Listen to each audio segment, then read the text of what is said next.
The blade of my box cutter makes a distinct tearing sound as it slices through the heavy cardboard. It echoes in the quiet room. My mother sits on the sofa with her hands covering her mouth, struggling to draw a breath. My father stares at the floor, his face the color of wet cement. Neither of them speaks. I pull the blade back, fold it into my pocket, and reach into the box. I lift out a wooden dollhouse with a painted green roof. I set it gently on their expensive Persian rug. It feels like a strange thing to hold over someone's head. A toy, a memory. But when I tell them exactly what this vintage dollhouse cost them, my father finally looks up, and the expression in his eyes tells me he already knows he just lost his house. Welcome back to Aura Vengeance, where we tell stories about people who quietly dismantle the traps laid out for them. If you have ever returned home to find your loyalty used as a currency, you are in the right place. Drop a comment telling me your age and where you are listening from, and be sure to subscribe. To understand why I am standing in my parents' living room, dismantling their lives over a toy, we need to rewind exactly 72 hours. I am a military logistics officer. For the last 2 years, my world consisted of cargo manifests, supply chains, and sand. Central Kuwait teaches you to appreciate very simple things: air conditioning that works, silence, the idea of your own bed. I landed in Oklahoma on a surprise early leave, dragging a duffel bag up the driveway of the house I grew up in. I didn't call ahead. I wanted the boring comfort of walking into my old room and sleeping for a day. I turned the brass knob on my bedroom door. The air inside smelled like fresh paint and bleach. I stood in the doorway and let my duffel bag slide off my shoulder. It hit the hardwood with a heavy thud. My room was gone. Not rearranged, erased. The oak bed frame was missing. The bookshelf my grandfather built was missing. The plastic bins holding my pristine action figures, the meticulous photo albums dating back to the 3rd grade, the cedar chest where I kept my private letters, all vanished. The walls were painted a sterile, icy gray. A single velvet guest chair sat in the corner. They stripped my history down to the drywall. Most people would yell. They would march down the hall, wake their parents, and demand an explanation. But you do not survive in global logistics by reacting to the missing cargo. You track it. I stepped into the room. My boots clicked on the bare floor. I walked toward the closet, scanning the empty space, feeling a hollow ache settle behind my ribs. My family did not throw things away. My father complained about the price of gas and the cost of milk at every Sunday dinner. He threw nothing away. Near the baseboard, caught on a stray carpet tack, was a crumpled square of thermal paper. I knelt and picked it up. A printed FedEx freight label. The weight listed was 140 pounds. The shipping date was 3 weeks ago. The sender was Richard Hamilton, my father. The destination was a commercial address in Tulsa. I smoothed the creases out of the paper with my thumb. My parents had boxed up my childhood, weighed it, and shipped it out for cash while I was stationed 8,000 miles away. I did not wake them. I folded the label, slid it into my breast pocket, and closed the door. They wanted to treat my life like an inventory liquidation. Fine. I knew how to run an audit. The morning sun hit the hardwood hallway outside my door. I stood there for a long moment, wearing the same clothes I traveled in. My military training relies heavily on compartmentalization. You take a volatile situation, you put it in a box, and you deal with it when the environment is secure. My bedroom was gone. My history was shipped away. I filed that away in a dark, quiet place in my mind and walked downstairs to observe the people who did it. The smell of imported coffee and cured meats hit me before I reached the kitchen. My parents stood around the dining room island. They did not look like people who had spent the last 2 years complaining about inflation. The spread covering the quartz countertop belonged in a luxury hotel suite. There were platters of wild-caught smoked salmon, artisanal pastries resting on tiered silver trays, and crystal flutes filled with fresh orange juice and champagne. My mother, Susan, wore a silk blouse. My father, Richard, wore a pressed linen shirt. They turned when my boots sounded on the tile. Abigail. My mother rushed forward, holding her arms out.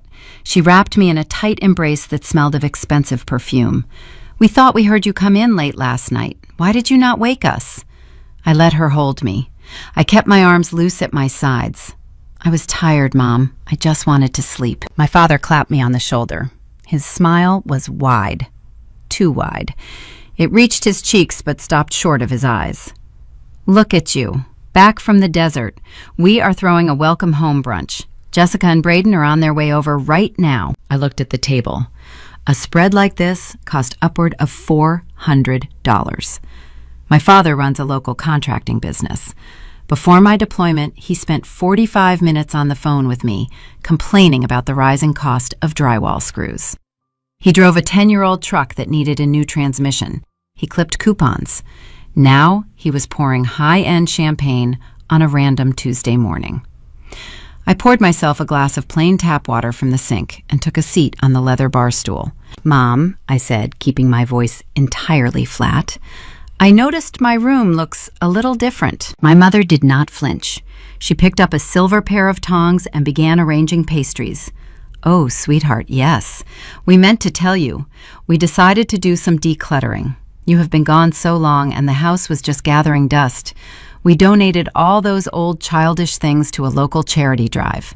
A church in the next county over was collecting toys for underprivileged families. We figured you would want your old room to feel more like a mature guest space anyway." My father nodded, taking a sip of his drink. "Kids outgrow things, Abby. It was time to clear the deck." I took a slow sip of my water. I felt the crisp edge of the FedEx freight label resting inside my breast pocket, the label that detailed a 140-pound overnight shipment to a vintage broker in Tulsa. My parents were looking right into my eyes, constructing a heartwarming narrative about underprivileged children, while the tracking number for their lie burned against my ribs. "That was generous of you," I replied. "Which church?" My mother waved her hand, a practiced gesture of dismissal. "Oh, one of the ones down past the interstate." Richard handled the drop-off. The front door opened before I could press further. My younger sister Jessica walked in, followed closely by her fiancé Braden. Jessica looked like she had just stepped out of a bridal magazine catalog. She wore a tailored white sundress and carried a designer handbag that retailed for $3,000. Braden walked behind her. He wore loafers and a watch that caught the kitchen light. He had the slick, polished demeanor of a man who enjoyed spending money he did not earn. "Abby." Jessica shrieked, running over to hug me. She thrust her left hand forward so the engagement ring would catch my attention. "Look, we finally set the date." "Congratulations, Jess," I said. Braden gave me a crisp nod. "Good to see you back stateside, Abigail." Jessica bypassed the pastries and reached straight for the champagne. "It has been a nightmare planning this thing. We are doing it at the Oak Ridge Country Club. 500 guests. Do you know how hard it is to source imported white peonies in the middle of summer? The florist alone is costing us more than my first car." But Braden and I just could not settle for the local banquet hall. I looked at my father. Oak Ridge Country Club required a $50,000 deposit just to secure a weekend date. "Your old man is taking care of his girls," my father said, catching my gaze. He puffed his chest out. "Business investments are finally paying off. I told you I would strike gold eventually. We are giving your sister the wedding she deserves." My mother beamed. "And that is the other reason we cleared out your room, Abby. Jessica has so many registry gifts arriving soon. Crystal vases, imported linens, kitchen appliances. We needed a secure staging area to store everything until they move into their new house. Your old room was the perfect size once we got rid of the clutter." I sat there on the stool and let the math run through my head. I manage global supply chains. I track multi-million-dollar cargo loads across hostile territories. My brain is wired to find the discrepancy in the ledger. My father had not secured a commercial contracting bid in 18 months. My mother worked 15 hours a week at a local boutique. Yet they were hosting a 6-figure wedding. They were buying $3,000 handbags. They were drinking premium champagne on a Tuesday. And to make room for the spoils of this sudden, mysterious wealth, they had boxed up the only things in this world I truly cared about and shipped them away for cash. The pieces did not fit. The vintage toys were valuable, yes. The pristine action figures in the dollhouse could fetch a few $1,000s from the right buyer. But a few $1,000s does not fund a country club wedding. It does not buy imported peonies for 500 guests. My childhood memories were a drop in the bucket compared to the cash flooding through this house. So where was the money coming from? Jessica held up her glass. To the bride, she announced, waiting for everyone to clink their flutes. I raised my glass of tap water. I touched the rim to her crystal flute. I looked at the diamond on her finger, then at my father's forced smile, and finally at my mother's nervous eyes. They were performing. The entire brunch was a stage play designed to distract me. They thought if they fed me smoked salmon and smiled wide enough, I would simply accept my erased history and fall back into line. They did not understand who they were dealing with. I do not ask questions when I know people are lying. I gather the evidence. I set my water glass down on the quartz counter. The cold condensation left a ring on the stone. I am going to head out for a bit, I said, standing up from the stool. I need to grab a decent cup of black coffee and stretch my legs. Jet lag is catching up with me. My mother looked relieved. Of course, sweetheart, take your time. We are just so glad you are home. I walked out the front door and climbed into my truck. I did not turn the key immediately. I sat in the driver's seat and pulled the crumpled thermal receipt from my pocket. The ink was slightly faded, but the tracking number was clear. Richard Hamilton, 140 pounds. Destination, Tulsa. My sister wanted a fairy tale wedding. My father wanted to play the wealthy patriarch. My mother wanted the country club status. They built a beautiful, expensive house of cards while I was away. I pulled my laptop from my duffel bag and set it on the passenger seat. It was time to find out exactly whose foundation they stole to build it. I pulled my truck into the parking lot of a roadside diner a few miles from my parents' subdivision. It was a Tuesday morning, meaning the place was practically deserted. The bell above the glass door chimed a dull note. I took a booth in the far back corner, sitting with my back against the wall so I could monitor the entrance. It is a habit you pick up overseas and never really put down. A waitress wearing a faded pink apron walked over, poured a mug of black coffee, and left without offering a menu. She read my posture perfectly. I did not want food. I wanted a quiet perimeter. I pulled my laptop from my canvas messenger bag and flipped the screen open. The diner Wi-Fi was unsecured, so I routed my connection through an encrypted virtual private network. I bypassed the standard commercial tracking websites. My military credentials grant me access to deeper logistical supply chain networks. I smoothed out the crumpled thermal receipt I found in my empty bedroom and typed the tracking numbers into the search bar. The system processed the query for 3 seconds before rendering the digital manifest. Sender, Richard Hamilton. Origin, my childhood address. Service class, overnight priority freight. Weight, 140 pounds. Destination, Marcus Hawthorne, Tulsa Antiquities and Collectibles. I stared at the glowing screen, letting the cold reality settle over me. There was no charity drive. There was no church collecting toys for underprivileged families. There was only a commercial transaction designed to turn my past into immediate capital. 140 pounds of vintage nostalgia, boxed up, weighed, and shipped out in the dead of night. I took a slow sip of the bitter diner coffee. My mind automatically began constructing a profile of the perpetrator. Who needed quick cash desperately enough to pawn a sibling's childhood? My father was a vain man, but he was also deeply proud. He preferred maintaining his wealthy facade through risky loans and quiet credit extensions, not by hawking household goods to antique dealers. My mother cared about neighborhood aesthetics and country club gossip above all else. Rummaging through dusty attic bins and packing cardboard boxes was beneath her pristine manicures. Then there was Jessica. The image of her standing in the kitchen flashed across my memory. The tailored white sundress, the imported designer handbag resting on the quartz counter. The breathless, theatrical complaints about the rising cost of white peonies for a 500-guest reception. Jessica had always treated my possessions as an extension of her own closet. Growing up, she borrowed my clothes without asking and left them stained on her bedroom floor. If she broke a toy, my parents bought her a new one. Now she was older, and her tastes had escalated exponentially. A pristine 1990s dollhouse, mint-condition action figures, and rare first-edition books could easily fetch enough cash to cover a deposit on a custom bridal gown or secure a luxury caterer. My sister liquidated my history to fund her vanity, and my parents, ever the enablers of her princess fantasy, packed the boxes and signed the shipping label to protect her from any consequences. The theory fit the established data perfectly. It explained their nervous smiles in the kitchen. It explained the rushed, fabricated story about the church donation. I felt a hard knot of anger tighten in my stomach.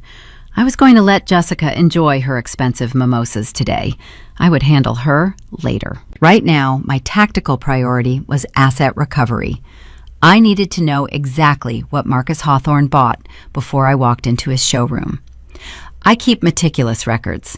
Before I deployed to the Middle East, I digitized my personal inventory. I opened a new tab on my browser and logged into my private email archive to pull up the original purchase receipts and appraisal documents I had saved years ago. I scrolled past the promotional spam and automated newsletters. My eyes scanned the dates, looking for the folder labeled Personal Inventory. Instead, my gaze snagged on a bold red subject line resting at the top of my inbox. It was an automated notification from a major credit monitoring bureau. The timestamp indicated it arrived 4 days ago. The text preview read, "Urgent security alert. New inquiry detected on your credit profile." I stopped scrolling. My fingers hovered motionless over the trackpad. Active duty military personnel routinely place active alerts or freezes on their civilian financial profiles before deploying. It prevents bad actors from opening accounts while you are off the grid. Furthermore, maintaining an immaculate credit score is a requirement for holding a federal security clearance. If an officer falls into unexplained debt, the government views them as a liability. I set my financial perimeter months ago. I had not applied for a new credit card. I had not requested a vehicle loan. I was sleeping in a fortified barracks near Kuwait City 4 days ago. A low, persistent hum of unease started at the base of my skull. A credit alert meant someone was testing the locks on my financial identity. It was a digital tripwire. I considered clicking the link. I considered diving into the encrypted portal to trace the origin of the inquiry. But my logistics training reminded me to triage the immediate bleeding first. The financial alert was a digital ghost. It could be an error, a delayed report, or a generic marketing sweep. The vintage collectibles, however, were physical assets sitting in a retail showroom in Tulsa, vulnerable to being sold to walk-in customers at any given minute. If Hawthorne broke the collection apart and sold it piece by piece to different buyers, I would never recover the items. I dragged the cursor over the credit bureau email and hit the star icon, bookmarking it for later. The digital alarm would have to wait until the afternoon. I needed to secure my physical cargo first. I closed the laptop and slid it into my bag. I left a $5 bill next to the half-empty coffee mug and walked out into the suffocating Oklahoma heat. The drive to Tulsa took an hour and 15 minutes. The highway stretched out flat and gray, shimmering with heat mirages. I drove in total silence. No radio, no podcasts, just the steady hum of the truck tires against the asphalt. I ran through the upcoming tactical engagement. Marcus Hawthorne was a civilian broker. He operated a high-end shop in a wealthy district. He bought inventory for pennies and sold it to affluent collectors for a premium. He likely thought he scored the deal of a lifetime from a desperate, aging contractor looking to clear out an attic. Hawthorne did not know the original owner of those items was trained to extract high-value targets from hostile environments. I merged onto the interstate, exit the downtown Tulsa skyline, rising in the distance. The anger I felt toward Jessica was still there, but it had hardened into something useful. Focus. My family thought they could erase me. They thought I would stay quiet and absorb the loss to keep the peace. They gambled on my silence. I parked my truck across the street from a boutique storefront with gold leaf lettering on the window, Marcus Antiquities and Collectibles. The window displays featured mid-century modern furniture and pristine vintage memorabilia. I stepped out of the truck, the heat radiating off the pavement. I adjusted the collar of my jacket. I was about to walk into a civilian retail shop and conduct an interrogation. The stranger behind that glass door was holding the pieces of my past, and I was not leaving until I found out exactly how cheap my family thought I was. The brass bell above the heavy glass door announced my arrival. The interior of Marcus Antiquities and Collectibles smelled of lemon oil polish and aged paper. Sunlight filtered through the front display windows, illuminating dust motes suspended in the quiet air. The showroom floor was curated with deliberate precision. Mid-century lounge chairs restored mechanical typewriters, and glass display cases housing pristine pop culture artifacts. It was not a dusty thrift store. It was a high-end gallery for people who bought nostalgia at a premium. Behind a polished mahogany counter stood a man in his late 40s wearing a fitted vest and a silk pocket square. He was using a microfiber cloth to polish a vintage camera lens. He looked up, expecting an affluent tourist or an eccentric interior designer. He saw me instead. I do not blend into luxury retail environments. 2 years of navigating supply depots in the desert strips the softness away from your posture. I walked directly to the counter. I did not browse the displays. I did not offer a polite greeting. I stopped exactly 2 feet from the mahogany surface, rested both hands flat on the glass top, and looked directly into his eyes. "May I help you, miss?" he asked. His tone was professional, but his grip on the microfiber cloth tightened. He sensed the atmospheric shift in the room immediately. "Are you Marcus Hawthorne?" I asked. My voice was level, devoid of any conversational inflection. "I am," he replied, setting the camera lens down carefully. "What can I do for you today?" "Are you looking for an appraisal?" I reached into my breast pocket and retrieved the crumpled thermal receipt. I unfolded it with slow, deliberate motions and slid it across the polished wood counter. It came to a stop just inches from his manicured hand. "I am here to audit an inbound shipment," I said. "Tracking number ends in 047. Arrived from Richard Hamilton exactly 3 weeks ago. 140 pounds of vintage toys, action figures, a wooden dollhouse, and personal photograph albums." Marcus glanced down at the paper. His professional retail smile evaporated. The sudden tension in his jaw told me he recognized the name instantly. He took a half step back from the counter, putting a few extra inches of mahogany between us. "I am sorry, miss, but our acquisition records are strictly confidential. We do not disclose the details of private seller transactions to third parties. If you have an issue with Mr. Hamilton, I suggest you take it up with him directly." I leaned forward. I did not raise my voice. When you need to establish absolute authority in a room, volume is a weakness. Stillness is a weapon. "Mr. Hawthorne," I said, enunciating every syllable, "I am an active duty logistics officer for the United States military. I hold a federal security clearance. The items you purchased from Richard Hamilton belong exclusively to me. They were liquidated without my legal consent while I was deployed in a combat zone. You are currently harboring stolen property. You have 2 choices. You can pull the inventory and show me exactly what my father sold you, or I can walk out that door, contact the Tulsa Police Department, and file a formal report for felony theft and possession of stolen goods. They will lock down your entire showroom as an active crime scene for the next 30 days. How much foot traffic do you think your boutique will see with yellow tape stretched across the front windows?" Marcus stopped breathing for a full 2 seconds. He was a civilian businessman who traded in velvet ropes and polite negotiations. He was not equipped to handle a tactical ultimatum delivered without a blink. He swallowed hard. "Okay, hold on a second. Let us just take a breath. There is no need to involve the authorities. I did not move. "Show me the inventory." He nodded quickly, stepping out from behind the counter.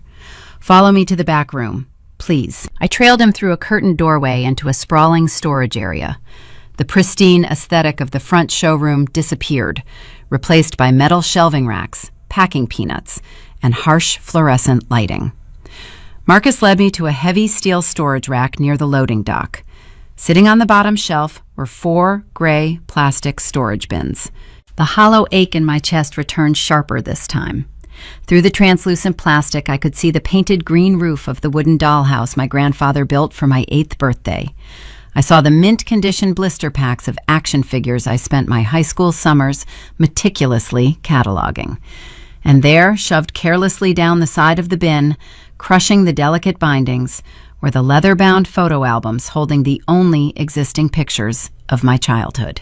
My history stripped of all sentiment, reduced to retail merchandise. Marcus hovered nervously near the shelving unit, wringing his hands. "I had no idea they belonged to you," he offered, his voice defensive. "Your father presented himself as the sole owner. He told me he was downsizing, emptying the attic. I ran a standard lien check on the lot, and it came back clean. I bought them in good faith." "How much did he sell them for?" I asked, my gaze locked on the crushed photo albums. Marcus hesitated. "Again, that is a private matter." "How much?" $4,000, he whispered, looking at his expensive loafers.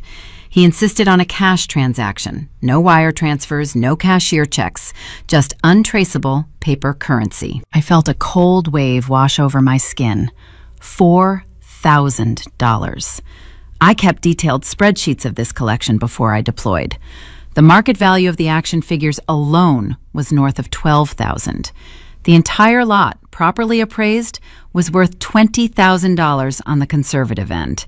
My father was a seasoned negotiator. He spent 30 years arguing commercial construction bids down to the penny. He understood asset valuation. He knew exactly what this collection was worth. He did not sell it at an 80% discount because he was ignorant. He sold it at a catastrophic loss because he needed the cash immediately. He needed untraceable liquidity, and he needed it fast enough to accept a fraction of the value. That level of financial desperation did not fit the narrative of a man throwing a 6-figure wedding for his youngest daughter. Why was he in such a rush to liquidate? I asked, finally pulling my eyes away from the plastic bins to look at the broker. Marcus rubbed the back of his neck. I do not normally conduct business this way, but he was incredibly frantic, sweating, pacing around the loading dock. He told me he needed the money for a sudden family emergency. He said he was covering an unexpected bank error and the deadline was non-negotiable. He was in such a hurry to load the boxes and get the cash envelope, he did not even realize he left something behind in his truck bed. I almost threw it in the dumpster out back. My logistics training flared. A deviation from the manifest, an unaccounted item. What did he leave behind? I asked. Marcus walked over to a nearby folding table serving as a packing station. He reached underneath and pulled out a heavy, dark object. He carried it over and held it out to me. It was a hollowed-out, vintage encyclopedia. The faux leather cover was dark green, embossed with gold lettering. It looked exactly like the antique literary sets displayed in the front showroom, but the weight was entirely wrong. It was too dense. The center had been professionally carved out to create a hidden internal compartment. I reached out and took the heavy book from his hands. The faux leather felt cool against my palms. He must have tossed it into the truck bed along with the plastic bins during his rush to clear out the attic.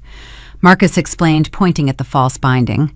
By the time I noticed it sitting out by the loading dock, his truck was already peeling out of the parking lot. I opened it to see if it contained any certificates of authenticity for the toys. It did not. I figured it was just some personal junk he swept up by accident. You can take it. I have no use for it. I did not open the book in front of him. A tactical operative never exposes unseen intel in front of an unsecured civilian.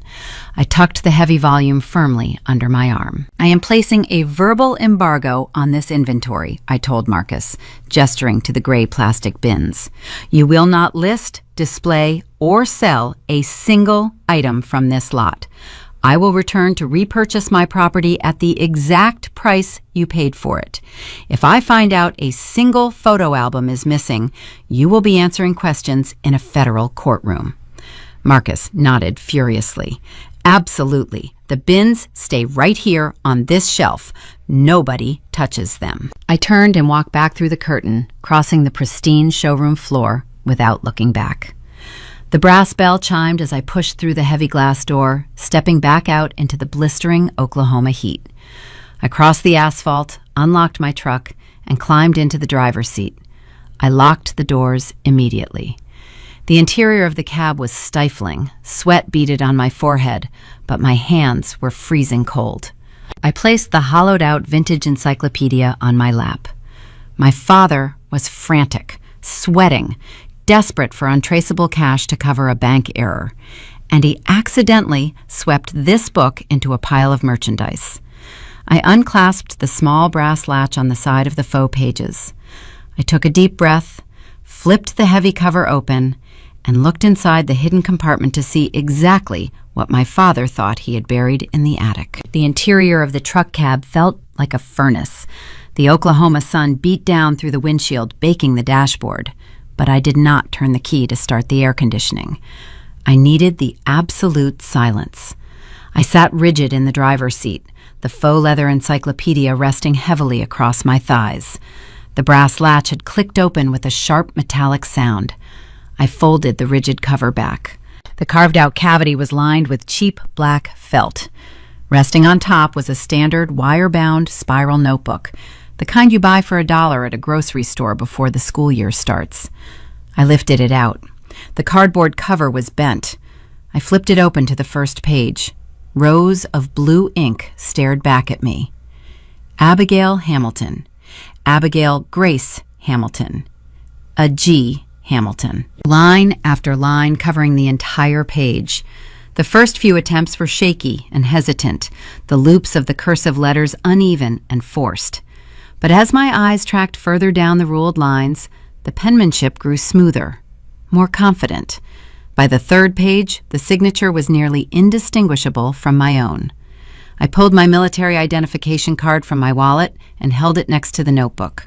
The angle of the capital A, the sharp, truncated hook at the end of the lowercase n. The signature on the third page of the spiral notebook was a perfect, deliberate replica of my legal endorsement. My lungs tightened. The air in the cab suddenly felt thin and inadequate.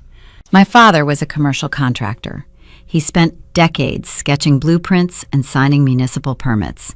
He possessed the fine motor control required to draft architectural lines.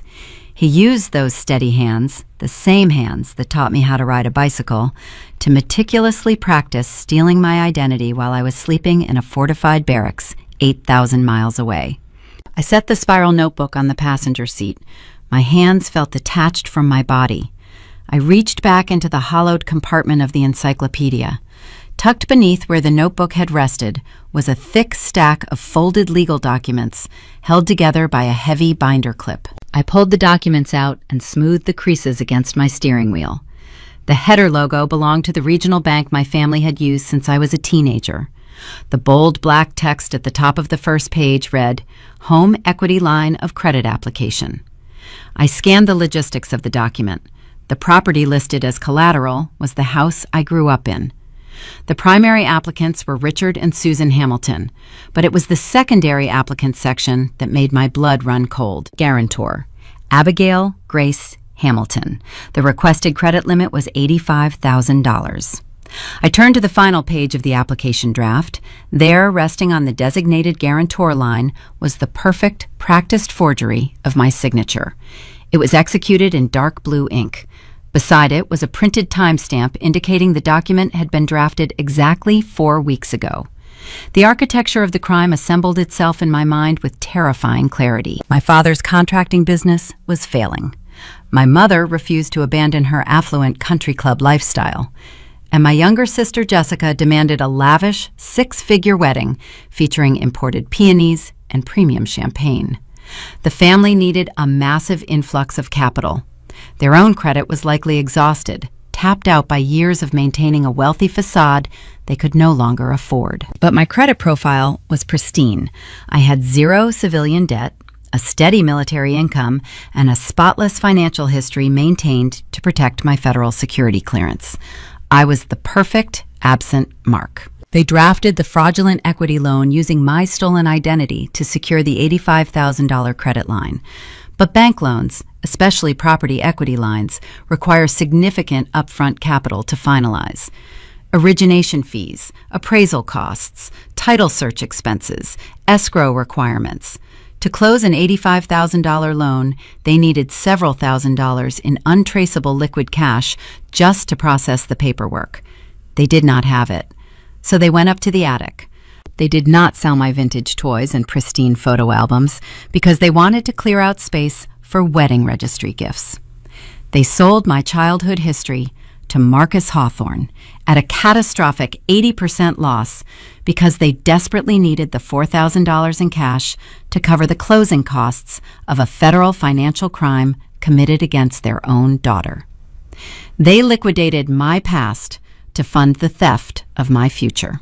The flagged email alert from the Credit Monitoring Bureau that I had bookmarked hours earlier suddenly echoed in my mind like a siren.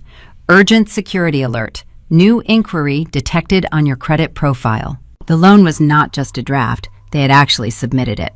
They pushed the fraudulent paperwork through the regional bank system while I was deployed. The $85,000 was real. The money paying for the imported smoked salmon, the $3,000 designer handbags, and the Oak Ridge Country Club deposit was currently being drawn against my stolen signature. I gripped the leather steering wheel. The leather groaned under the pressure. The deep, hollow ache in my chest vanished. The residual shock of betrayal burned away, leaving nothing behind but cold, tactical fury. If a hostile combatant steals military assets, you do not cry. You do not ask them why they did it. You neutralize the threat and recover the operational territory. My family had declared war on my financial survival.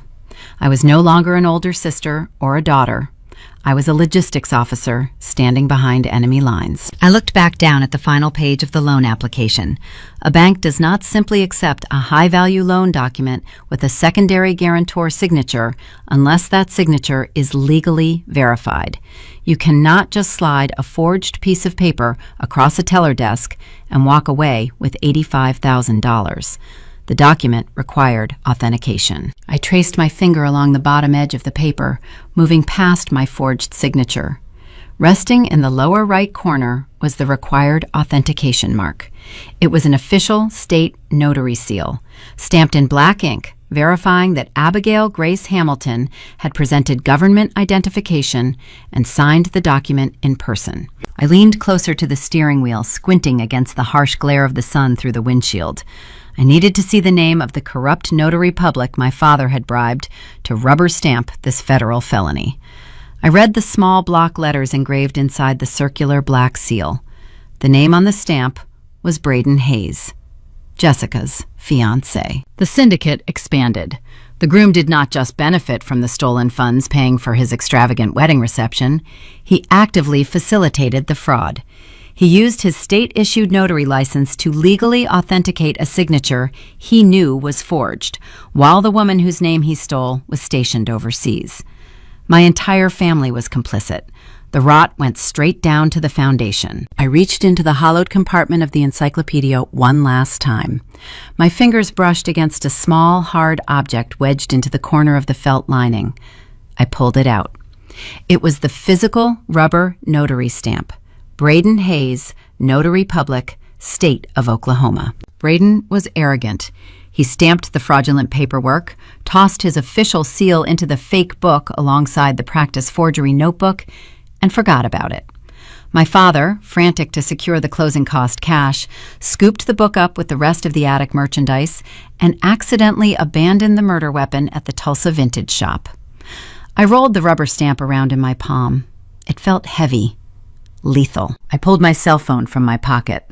I did not call my parents. I did not call the local police department. Local police handle domestic disputes and stolen televisions. I was holding irrefutable proof of aggravated identity theft, wire fraud, and the forging of an active duty service member's legal endorsement. I opened my contacts and dialed the direct line for my military Judge Advocate General officer. The phone rang twice before a crisp voice answered. Major Reynolds, JAG Corps. Major, I said, my voice steady and cold. This is Officer Abigail Hamilton. I need to initiate a federal financial strike. I have a syndicate operating on civilian soil, and I am ready to drop the hammer. The line clicked, and a secure connection engaged. The voice on the other end belonged to Major Thomas Reynolds. He served as the primary Judge Advocate General officer for my battalion. He handled military law, federal compliance, and the protection of active duty personnel. He did not deal in emotion. He dealt in statutes and consequences. Major, I said, keeping my voice steady and cold, this is Officer Abigail Hamilton. I need to initiate a financial strike. I have a syndicate operating on civilian soil. The static on the line hummed for a fraction of a second. Reynolds shifted gears, instantly recognizing the authorized protocol language. Go ahead, Officer Hamilton. Give me your situation report. I sat in the sweltering cab of my truck and delivered the intelligence. I kept the narrative clinical. I detailed the $85,000 home equity line of credit. I described the practice forgery notebook hidden inside the hollowed faux encyclopedia. I provided the exact timestamp printed on the draft application. Then I relayed the specific name engraved on the state notary seal, Braden Hayes. Reynolds typed rapidly on his keyboard. The sharp clatter of plastic keys echoed through the speaker. I am pulling your deployment logs right now, Hamilton. I watched a drop of sweat roll down the inside of my windshield. I already know what the logs say, Major. Reynolds stopped typing.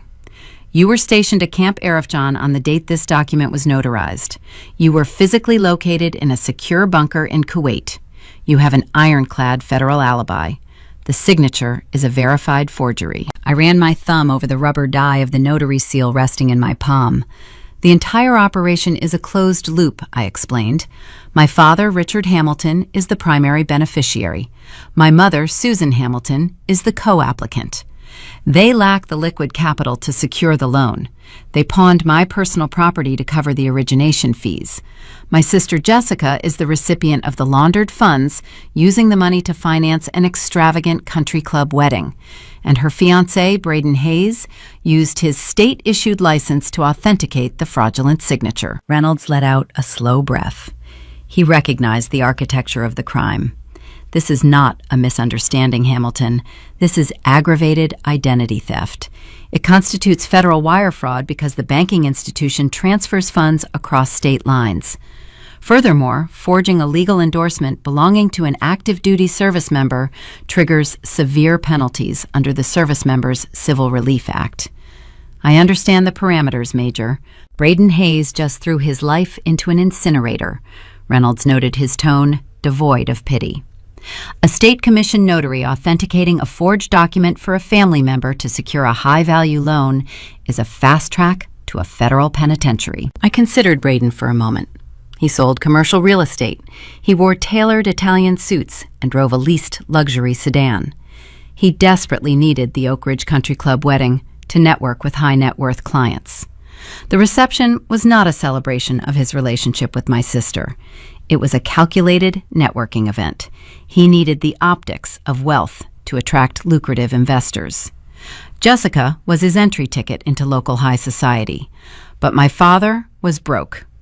Braden provided the key to the vault by stamping that forged document. Their greed possessed a dark, fascinating synergy. My sister wanted a fairy tale. Her fiancé wanted a business convention.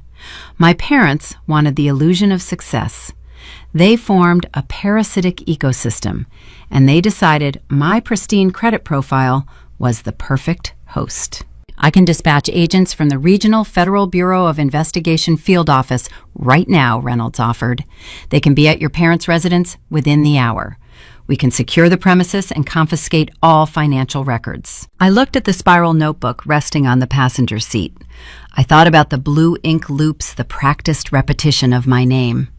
A police cruiser pulling into their driveway gave them an immediate target to fight against. It gave them a chance to panic, destroy evidence, and spin a victim narrative for the neighborhood. I did not want a loud, messy confrontation. I wanted a systemic, structural collapse. Negative major, I replied. Do not contact local or federal law enforcement yet. Hamilton, this is an active crime scene. They are operating under the assumption that their supply lines are secure, I explained, leaning back against the headrest. They believe I am ignorant of the transaction.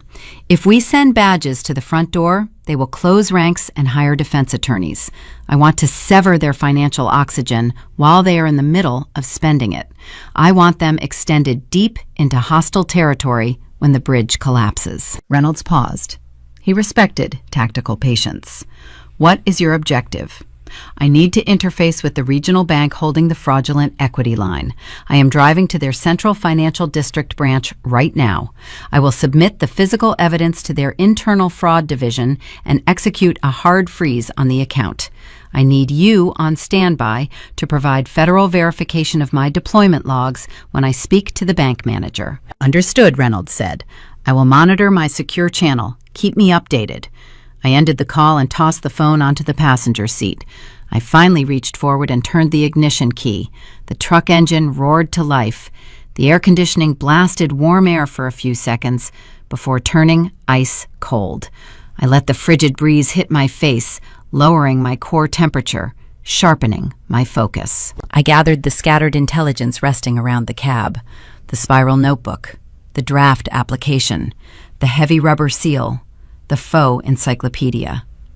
I unzipped my tactical canvas messenger bag and secured the items inside. They were no longer family secrets. They were classified munitions.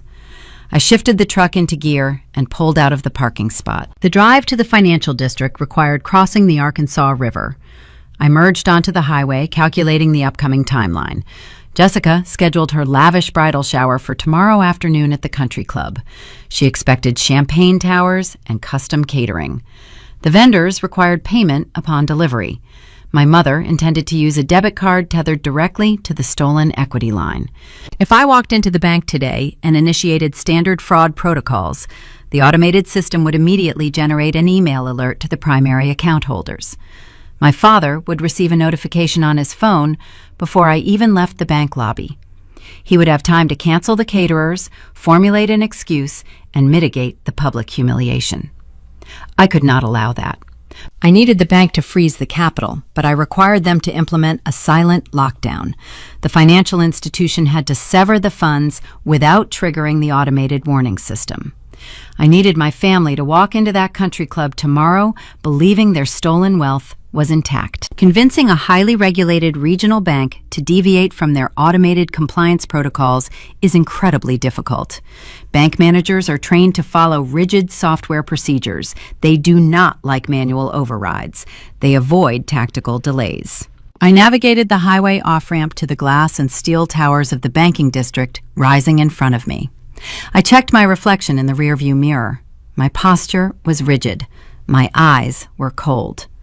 The dutiful daughter who returned to Oklahoma to sleep in her childhood bed was gone. I was a logistics officer preparing to breach a fortified corporate structure. I pulled into the polished concrete parking garage beneath the central bank headquarters. The real challenge was not proving the forgery. The evidence was irrefutable. The challenge was finding a corporate officer willing to bend federal compliance rules and keep the trap hidden until the exact moment I needed it to snap shut. The glass doors of the Central Regional Bank headquarters slid open with a soft mechanical sigh. The lobby air conditioning hit my face, smelling of ozone and polished granite. The environment was designed to project stability and trust.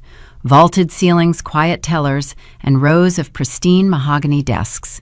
It was an ecosystem built on the assumption that the people handling the paperwork were honest. I bypassed the velvet ropes guiding retail customers toward the teller windows. I walked directly to the elevated reception podium. A young woman wearing a corporate name badge looked up from her monitor. "I need to speak with the Regional Director of Fraud Prevention," I said, keeping my tone measured but firm. "It pertains to a compromised high-value equity line and felony identity theft." The receptionist blinked. Her hands hovered over her keyboard. "Do you have an appointment, ma'am? The director usually requires scheduled consultations for account disputes." I placed my military identification card on the polished counter. "I am Officer Abigail Hamilton. The dispute involves an $85,000 fraudulent loan processed through this specific branch while I was deployed overseas.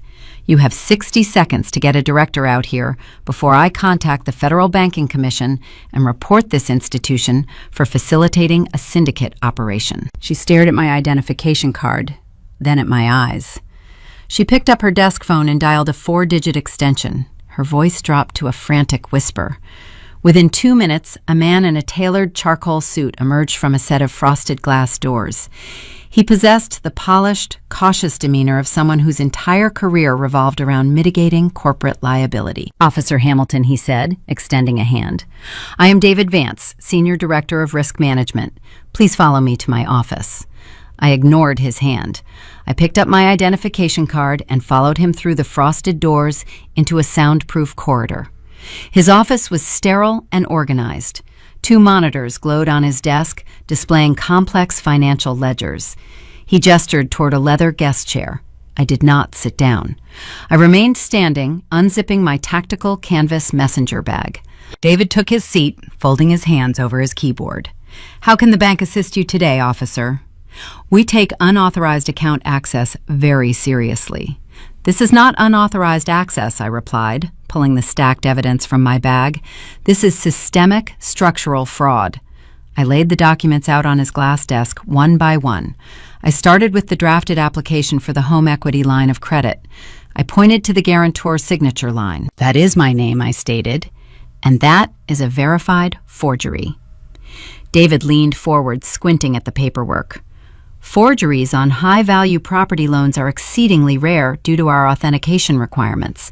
We mandate state-certified notary verification for all secondary guarantors." "I know," I said. I placed the spiral notebook next to the application. I opened it to the 3rd page, revealing the dozens of practiced attempts to mimic my handwriting in blue ink. Then I reached into my bag and withdrew the heavy rubber notary stamp. I set it down on the glass directly in front of his keyboard. The rubber die hit the surface with a dull thud. David stared at the physical stamp. The color slowly drained from his face. "The notary who authenticated that document is Braden Hayes," I explained. "He is the future son-in-law of the primary account holders. He used his state license to push this loan through your system, knowing the signature was fabricated." David picked up the draft application. His eyes darted to the printed timestamp at the top right corner. He typed my name into his terminal. I watched his monitor reflect against his glasses. He brought up the active ledger for the equity line. "This account is live," David murmured, his voice losing its polished corporate sheen. "The primary holders have already drawn over $12,000 against the principal balance during the past 72 hours. They are funding a country club wedding," I noted. "But the fundamental issue is not how they are spending the money. The issue is where I was when they acquired it." I placed my official deployment orders on top of the spiral notebook. The paper carried the official seal of the Department of Defense. Read the dates I instructed. David picked up the military orders. His eyes tracked across the paragraphs. He swallowed hard. The dates indicated you were stationed at a secure facility in Kuwait on the exact day this loan application was signed and notarized in Oklahoma. "Correct," I said. "I was 8,000 miles away. Your branch originated an $85,000 loan based on a fraudulent authentication. You are holding the financial liability." David pushed his chair back. His corporate calm was gone. He realized the sheer magnitude of the failure. His institution had facilitated a federal crime against a deployed soldier. The fines and federal audits resulting from this oversight would be catastrophic for the branch. "I am initiating a severe internal lockdown immediately," David said, his fingers flying across the keyboard. "We are freezing the equity line. We will reverse the drawn funds, flag the primary account holders for criminal fraud, and trigger the automated notification system. They will receive a text and email alert within the next 5 seconds, informing them the account is suspended, pending a federal inquiry. "Stop typing," I ordered. My voice cut through the quiet office like a blade. David froze. His index finger hovered a millimeter above the enter key. "Do not send the automated alert," I said. "You will execute a silent freeze." David looked up bewildered. "Officer Hamilton, our compliance software requires us to notify account holders the moment a fraud lockdown engages. It is standard operating procedure. I cannot just suspend a line of credit without generating an internal alert." "You are going to deviate from your standard operating procedure today, David." I leaned across the glass desk, invading his personal space. "I need the capital severed, but I require the front-end interface to remain untouched. If you send an automated alert to Richard and Susan Hamilton right now, they will panic. They will destroy supplemental evidence. They will contact Braden Hayes, who will likely attempt to report his notary stamp stolen to cover his tracks. You will be actively interfering with an ongoing military intelligence operation by tipping off the suspects." David wiped a bead of sweat from his temple. "I am a regional risk manager. I do not have the clearance to bypass the notification protocols without authorization from a federal agency." I pulled my cell phone from my pocket, dialed Major Reynolds, and put the device on speakerphone. I set it on the glass desk. "Major Reynolds," I said, "you are on speaker with David Vance, Senior Director of Risk Management." The Major possessed a voice that commanded immediate compliance. "Mr. Vance, this is Major Thomas Reynolds, Judge Advocate General Corps. Officer Hamilton is currently securing evidence in a multi-jurisdictional fraud investigation. If your institution triggers an automated warning that alerts the suspects to our operational presence, you will be cited for obstruction of a federal inquiry. You will implement a silent freeze on the ledger. Do you understand these instructions?" David stared at the phone. "Yes, sir, I understand. Execute the lockdown," Reynolds commanded. The line went dead. David exhaled a shaky breath. He navigated away from the automated compliance screen and accessed the deepest administrative tier of the banking software. He bypassed the standard protocols. He severed the outbound cash flow while keeping the visual facade of the account intact. "The freeze is active." David confirmed, his hands trembling slightly. "The equity line is dead. However, if they check their mobile banking application, the available balance will still display the remaining $73,000. They will not know the funds are restricted until they attempt to execute a transaction and the merchant terminal denies the request." "How long can you maintain the silent hold before the system forces a notification?" I asked. 48 hours, David replied. "After 2 days, the overnight batch processing will automatically reconcile the ledger and dispatch a mandatory postal letter and email. I cannot stop the Friday morning reconciliation." 48 hours is plenty of time, I said. I gathered my evidence. The notebook, the notary stamp, the deployment orders. I zipped them back into my canvas bag. I did not thank him. He was merely a logistical checkpoint in a much larger campaign. I walked out of the sterile office, navigated the marble lobby, and pushed through the heavy glass doors into the fading afternoon sunlight. The heat of the day was breaking, replaced by the warm, stagnant air of an Oklahoma evening. I stood on the sidewalk and looked toward the horizon. My family was sitting in their pristine living room right now. They were likely discussing flower arrangements, catering menus, and seating charts. They felt secure. They felt wealthy.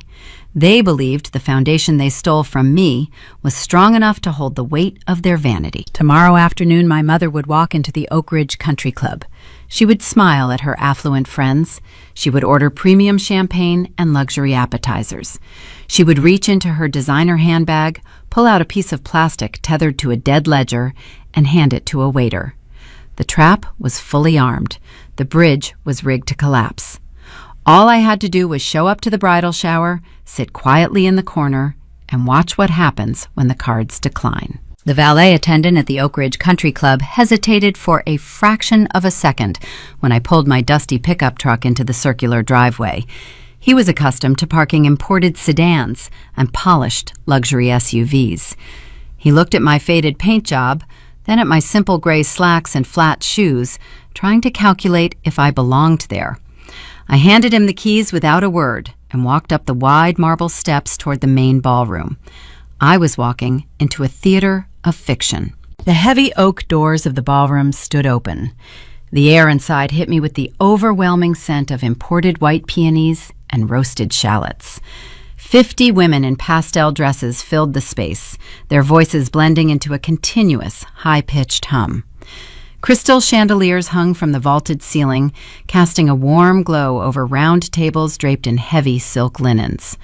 A string quartet played softly in the corner. Everything in the room was designed to project generational wealth, and every single pedal, every hors d'oeuvre, every note played by the cellist was currently being financed by my stolen signature. I navigated the edge of the room, avoiding the clusters of gossiping guests. I found the beverage station, poured myself a glass of plain iced water, and took up a defensive position near a marble pillar. A tactical operative never stands in the center of the room. You stand on the perimeter, you watch the exits, you observe the target. My mother held court near a towering, tiered display of custom cupcakes. She wore a tailored lavender dress that looked brand new. A group of affluent women surrounded her, nodding eagerly as she spoke. I took a slow sip of my water. I could hear snippets of her conversation carrying over the string quartet. "Richard has just been so busy with his commercial developments lately," my mother said, waving a manicured hand. "The real estate market is booming, and his latest investment portfolio is yielding incredible dividends. We decided Jessica deserved a celebration that truly reflected our gratitude for this season of plenty." The women murmured their approval. One of them touched my mother's arm, admiring a tennis bracelet that sparkled under the chandelier. My mother possessed a unique talent for self-deception. She spent my entire childhood clipping grocery coupons and stretching leftover casseroles, all while telling the neighbors we were skipping a summer vacation because we preferred the quiet of our own backyard. She always craved this specific brand of high society validation. Now she was standing in the center of it, wearing stolen jewels, entirely convinced she had finally arrived. I scanned the room for the bride. Jessica sat at a long table draped in white satin, surrounded by a mountain of wrapped boxes and premium gift bags. She was tearing through the wrapping paper with frantic, practiced enthusiasm. "Oh my God, a crystal decanter!" Jessica shrieked, holding up a heavy glass bottle for the photographer hired to document the shower. "Thank you so much, Aunt Linda. It will look perfect in the new dining room." Braden stood behind her chair. He wore a crisp navy blazer, sipping a cocktail, looking every bit the successful young executive. He smiled for the camera, playing the role of the devoted groom. I looked at his hands resting on the back of Jessica's chair. Those were the hands that gripped the state-issued notary seal. Those were the hands that authenticated my forged signature to secure his own lavish party. I felt no anger looking at him. Anger is an unpredictable emotion. It makes you reckless. I felt a cold, deep alignment with the laws of gravity. They built an entire universe while standing on a trap door, and I was holding the lever. I stepped away from the pillar and walked toward the gift table. It was time to make my presence known. Jessica spotted me approaching. Her performative smile faltered for a microsecond before she recovered. She handed the crystal decanter to a bridesmaid and stood up, smoothing the skirt of her designer sundress. "Abby, you made it," Jessica said, projecting her voice so the surrounding guests could hear. She leaned in for a brief, stiff hug. "I did," I replied, keeping my arms at my sides. "The room looks expensive, Jess." Jessica narrowed her eyes, catching the subtle edge in my tone. Braden shifted his weight, his gaze tracking my movement. "Well, Daddy wanted to make sure everything was perfect," Jessica said, her tone dripping with entitlement. "We only get married once. You know how it is." "Or, well, maybe you do not," she offered a patronizing smile. I just looked at her. Jessica crossed her arms. "Did you bring my card? Mom said you were keeping it simple since you just got back from the desert, but I figured you must be sitting on a gold mine out there. You do not pay rent. You do not buy clothes. You have been hoarding money in the sand for 2 years. We are expecting a substantial contribution to the honeymoon fund." I stared at her perfectly contoured face. She felt no shame demanding cash from the sister whose childhood she just sold to an antique dealer. Her greed was a bottomless well. She truly believed the universe existed to fund her desires. "I brought exactly what you deserve," I said, keeping my voice flat. Jessica smirked, interpreting my response as submission. "Good. Just put it in the silver lockbox by the entrance. Braden and I are reviewing the contributions tonight." I nodded slowly. "Enjoy the party, Jessica." I turned and walked back to my perimeter position near the marble pillar. I lifted my water glass. The condensation chilled my palm. I settled in to wait. Dramatic irony is a rare and beautiful thing to witness in real time. It is the distinct sensation of knowing a train is going to derail while watching the passengers cheer for the speed. The 50 guests in the ballroom saw a wealthy family hosting a luxury event. My mother saw her social ascension. Jessica saw her fairy tale. Braden saw his networking victory. I was the only person in the room who knew the banking ledger was frozen solid. 10 minutes later, the catalyst arrived. A man wearing a crisp black suit and a silver name tag approached my mother. He was the catering director for the country club. He carried a leather-bound folio. He waited politely for a break in the conversation before stepping forward. "Excuse me, Mrs. Hamilton," the director said, keeping his voice respectful but urgent. "We are preparing for the final toast. The standard sparkling wine package you selected is running low. We have a reserve of premium French champagne in the cellar, but upgrading the entire room will incur an additional fee of $500. Would you prefer we pour the reserve, or should we substitute with a local cider?" My mother stiffened. The affluent women surrounding her paused their conversation, waiting to see how the host would handle the sudden expense. This was the ultimate test of her facade. A wealthy matriarch does not substitute premium toast liquor with local cider in front of her country club peers. My mother let out a light theatrical laugh. "Oh, please, we are not toasting my daughter's future with cider. Bring out the French Reserve immediately. We want nothing but the best today." The catering director offered a tight, professional smile. "Excellent choice, madame. I just need a card on file to authorize the upgrade surcharge before I pop the corks." My mother did not hesitate. She turned to the designer handbag resting on the chair behind her. She reached inside and pulled out a sleek, metallic rewards credit card. It was the specific card tethered directly to the home equity line of credit, the card drawing from the $85,000 fraudulent loan. She held the plastic out with 2 fingers, a gesture of supreme confidence. "Put the surcharge on this," she instructed loud enough for the entire circle to hear. "And keep a tab open in case anyone needs a specialty cocktail before the afternoon is over." "Certainly, madam," the director said.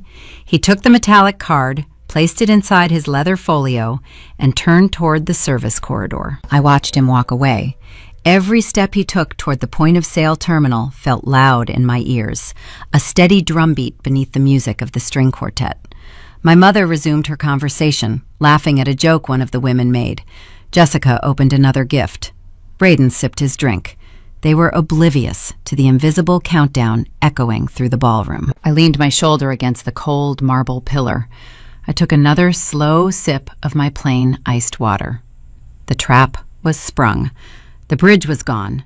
Now I just had to wait for the catering director to walk back into the room and hand my mother the pieces. The string quartet transitioned into a bright, upbeat tempo. The 50 guests in the ballroom hummed with the specific energy of a successful high society event. My mother stood near the cupcake tower, basking in the glow of her peers' validation. Jessica posed for another photo, holding a silver serving tray. Braden checked his phone, a confident smirk resting on his face.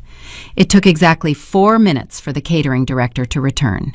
He did not walk with the crisp, formal stride he used earlier. His posture was tight. His gaze stayed fixed on the floor. He carried the leather folio in his left hand, holding a wireless point-of-sale terminal in his right.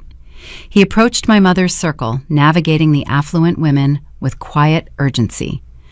"Excuse me, Mrs. Hamilton," he said. His voice was lower this time, pitched to avoid the ears of the surrounding guests. My mother turned, holding her crystal flute. Yes, are the reserve bottles being prepped? The director glanced nervously at the women standing nearby. He leaned in closer. I am terribly sorry, madam, but there seems to be a processing error with the payment method you provided. The terminal is returning a decline code. The word hung in the air between them. Decline. It is a violent word in environments built entirely on appearances. The women in the circle stopped talking. Their eyes darted toward the catering director, then back to my mother. The invisible hierarchy of the country club demanded flawless financial execution.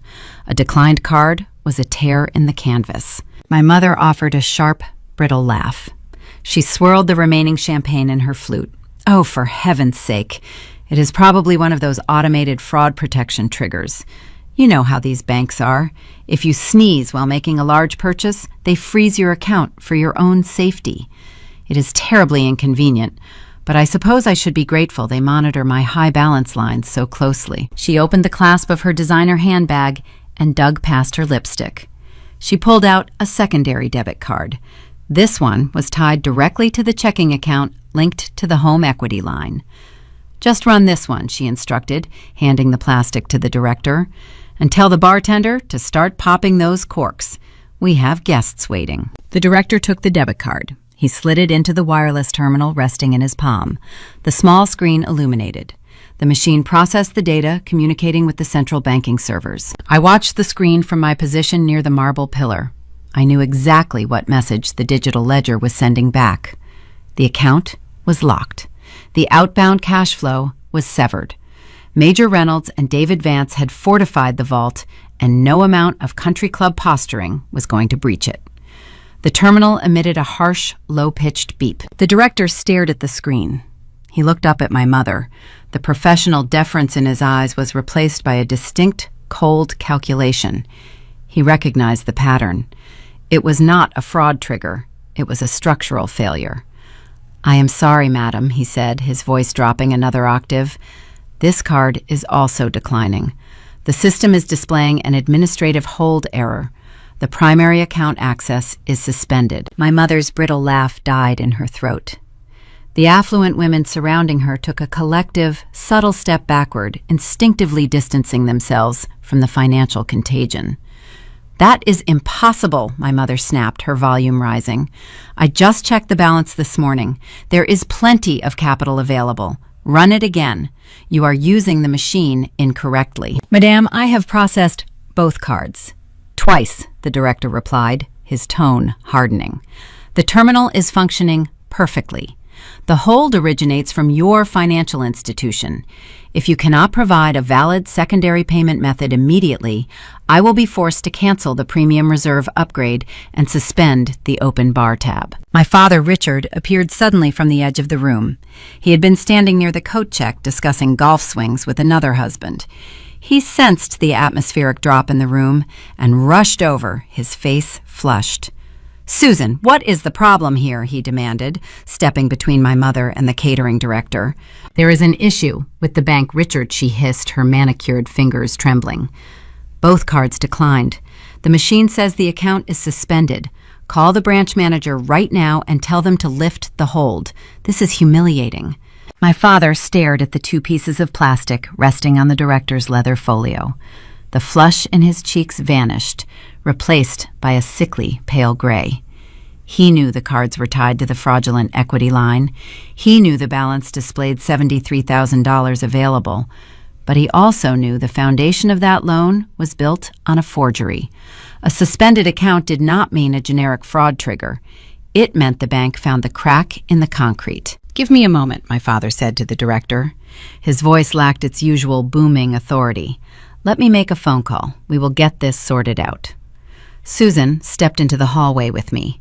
He grabbed my mother's elbow, his grip tight enough to wrinkle the silk of her lavender dress. He pulled her away from the cupcake tower, away from the staring eyes of her affluent friends, and dragged her toward the heavy oak doors leading to the main corridor. I set my water glass down on a nearby cocktail table. I pushed off the marble pillar and followed them. The corridor outside the ballroom was quiet, lined with dark wood paneling and oil paintings of past club presidents. My father backed my mother into an alcove near the restrooms. He pulled his cell phone from his blazer pocket, his hands shaking so badly he dropped the device twice before managing to dial the bank's automated service line. I stopped 10 feet away, leaning against the patterned wallpaper, watching the panic unfold. He pressed the phone to his ear, listening to the automated prompts. He punched in his account number. He entered his security PIN. He waited for the robotic voice to deliver the available balance. "We are fine," my mother whispered, frantically wringing her hands. "It has to be a glitch. Just tell the machine to authorize the transaction. Jessica needs that champagne for the toast. Braden's clients are watching us." My father did not answer. He stared blankly at the oil painting on the opposite wall. The robotic voice on the phone delivered a message he could not comprehend. He lowered the device, his hand dropping slowly to his side. "The system says the account requires manual administrative review," he whispered, his voice cracking. "It says the funds are frozen, pending a federal inquiry."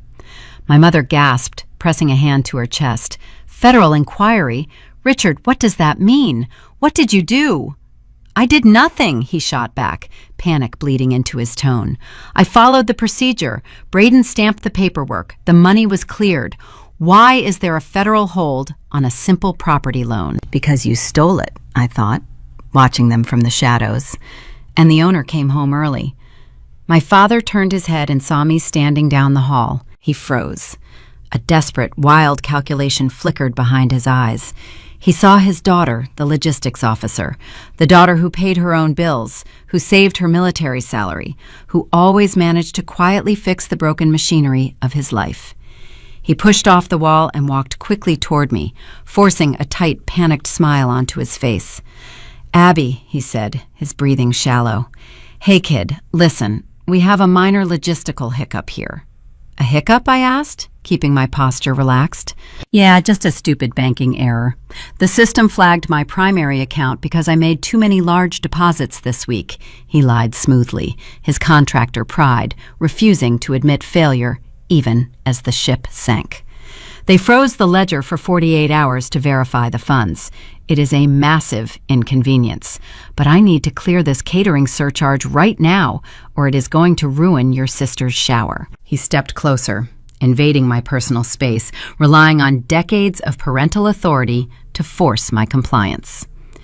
"Do you have any liquid cash available?" he asked, his eyes darting toward the ballroom doors.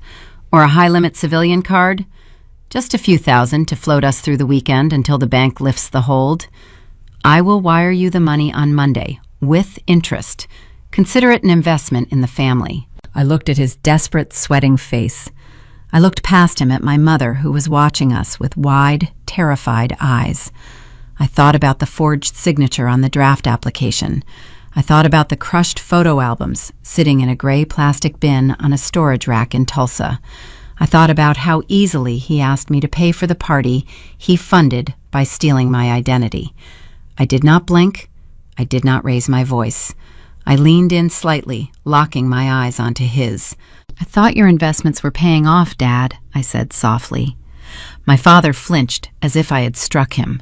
The fabricated smile collapsed entirely. He stared at me, his mouth slightly open, searching my face for the familiar, compliant daughter he expected to find. He saw a stranger instead. I checked my watch. "Look at the time. Jet lag is catching up with me again.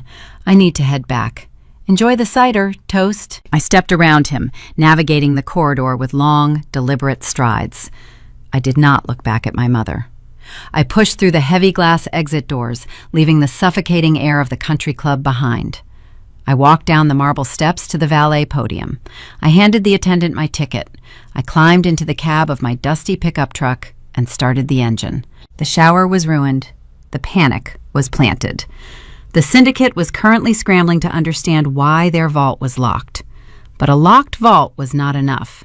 I did not just want to stop them from spending the money. I wanted to dismantle the entire house they built with it. I pulled the truck out of the circular driveway and merged onto the highway, pointing the nose of the vehicle back toward Tulsa. The final phase of the logistical operation required heavy lifting, and it was time to collect my ammunition. The highway stretching back toward Tulsa felt different this time. The stifling heat of the late afternoon baked the asphalt, but the interior of my truck cab remained a refrigerated sanctuary.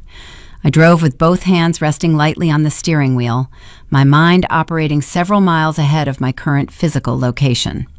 The initial breach was successful. The country club shower was in ruins. The catering director had delivered the fatal financial diagnosis, and my parents were currently drowning in the social fallout. But halting their fraudulent spending was merely a defensive maneuver. To secure a permanent victory, I needed to execute an offensive campaign. I required my ammunition. I navigated the downtown grid and bypassed Marcus Antiquities and Collectibles. I did not park in front of the Vintage Boutique just yet. I drove 3 blocks further and pulled into the paved lot of a commercial vehicle rental agency. A tactical payload requires appropriate transport. My faded pickup truck lacked the necessary volume and the psychological weight I intended to deliver. I walked into the rental office and handed the clerk my military identification and my civilian debit card.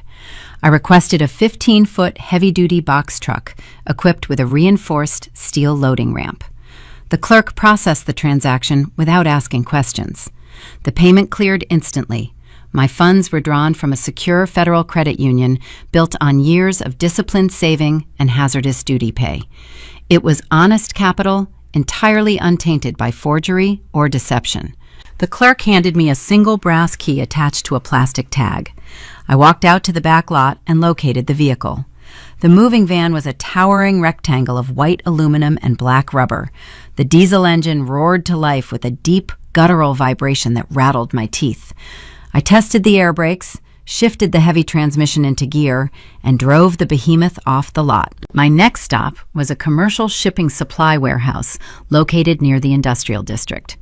I did not intend to transport my recovered history in the flimsy, transparent plastic bins my father had used. Flimsy plastic suggested a garage sale.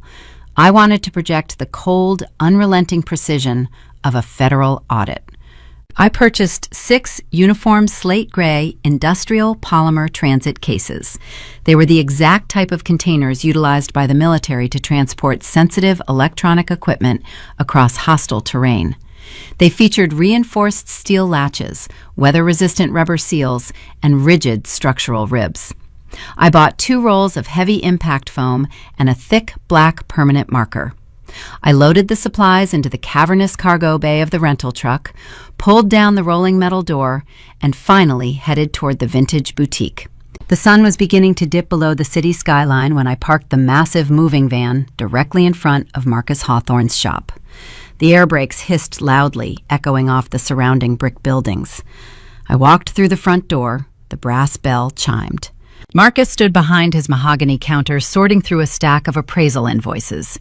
He jumped slightly when the door opened, his eyes darting toward my face.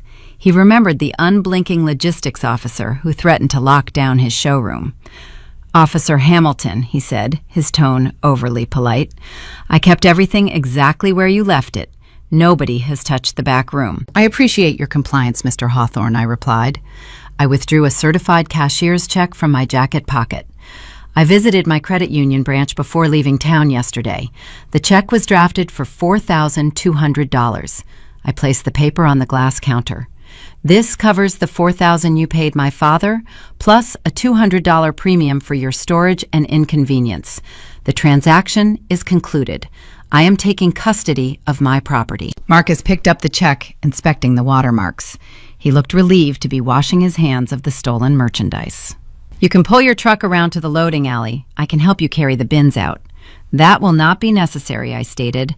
"I prefer to handle my own logistics." I walked past him, pushing through the heavy fabric curtain into the storage area. The fluorescent lights buzzed overhead. The 4 translucent plastic bins sat untouched on the bottom shelf of the steel rack. I spent the next hour engaged in a meticulous, silent ritual. I carried the 6 slate gray industrial polymer cases from my rental truck into the back room. I lined them up on the concrete floor. I opened the first plastic bin and began the extraction process. I reached inside and lifted out the wooden dollhouse my grandfather built. My fingers traced the miniature shingles on the painted green roof. I remembered sitting on the floor of his garage, inhaling the scent of sawdust, watching him sand the tiny window frames. My parents sold his craftsmanship to cover a bank fee. I wrapped the wooden structure tightly in a thick layer of impact foam. I placed it gently into the center of the first gray industrial case. I moved to the pristine blister packs of vintage action figures. I knew the origin story of every single piece. I bought them using money I earned bussing tables during high school. I protected them from moisture and sunlight for a decade. My father shoved them into a bin like discarded trash. I stacked them into the second transit case in perfect uniform columns. Then came the leather-bound photo albums. The corners were slightly bent from the careless way they were transported. I opened the cover of the first album. A photograph of a 7-year-old girl missing her front teeth smiled back at me. I closed the book. Nostalgia is a vulnerability when you are preparing for a confrontation. I sealed the albums inside the third container. I snapped the reinforced steel latches shut on every single case. The crisp metallic clicks echoed through the storage room. The transition was complete. They were no longer childhood memories. They were forensic exhibits. I pulled the black permanent marker from my pocket. I knelt beside the containers and began drafting the manifest. I did not write my name on the boxes. I wrote itemized ledgers. On the lid of the first case, I printed in stark block letters, Exhibit A, custom wooden architecture, estimated market valuation, $1,200, liquidated for pennies.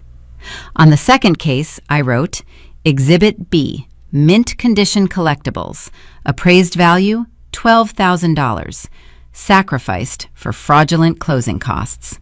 I labeled every box, transforming the gray polymer surfaces into a sprawling, undeniable record of their greed. When I finished, the containers looked like evidence lockers prepped for a grand jury presentation. I opened the rear rolling door of the moving van and extended the heavy metal ramp down to the asphalt of the loading alley. The physical exertion grounded me. I hoisted the first loaded case, feeling the strain in my shoulders, and carried it up the incline. I repeated the process 5 more times. Sweat gathered at my temples. The heat of the evening clung to my skin, but my breathing remained steady. I stacked the gray boxes in a perfect, impenetrable wall near the rear of the dark cargo bay. As I pushed the final container into position, a sharp, vibrating hum emanated from my pocket. My cell phone was ringing. It stopped, then immediately buzzed 3 times in rapid succession. Text messages. I leaned against the ribbed aluminum wall of the truck and pulled the device out. The screen illuminated the dim cargo bay. The notifications belonged to Jessica. "Where are you?" the first message read. "Get home right now. Mom is having a panic attack." The second message dictated.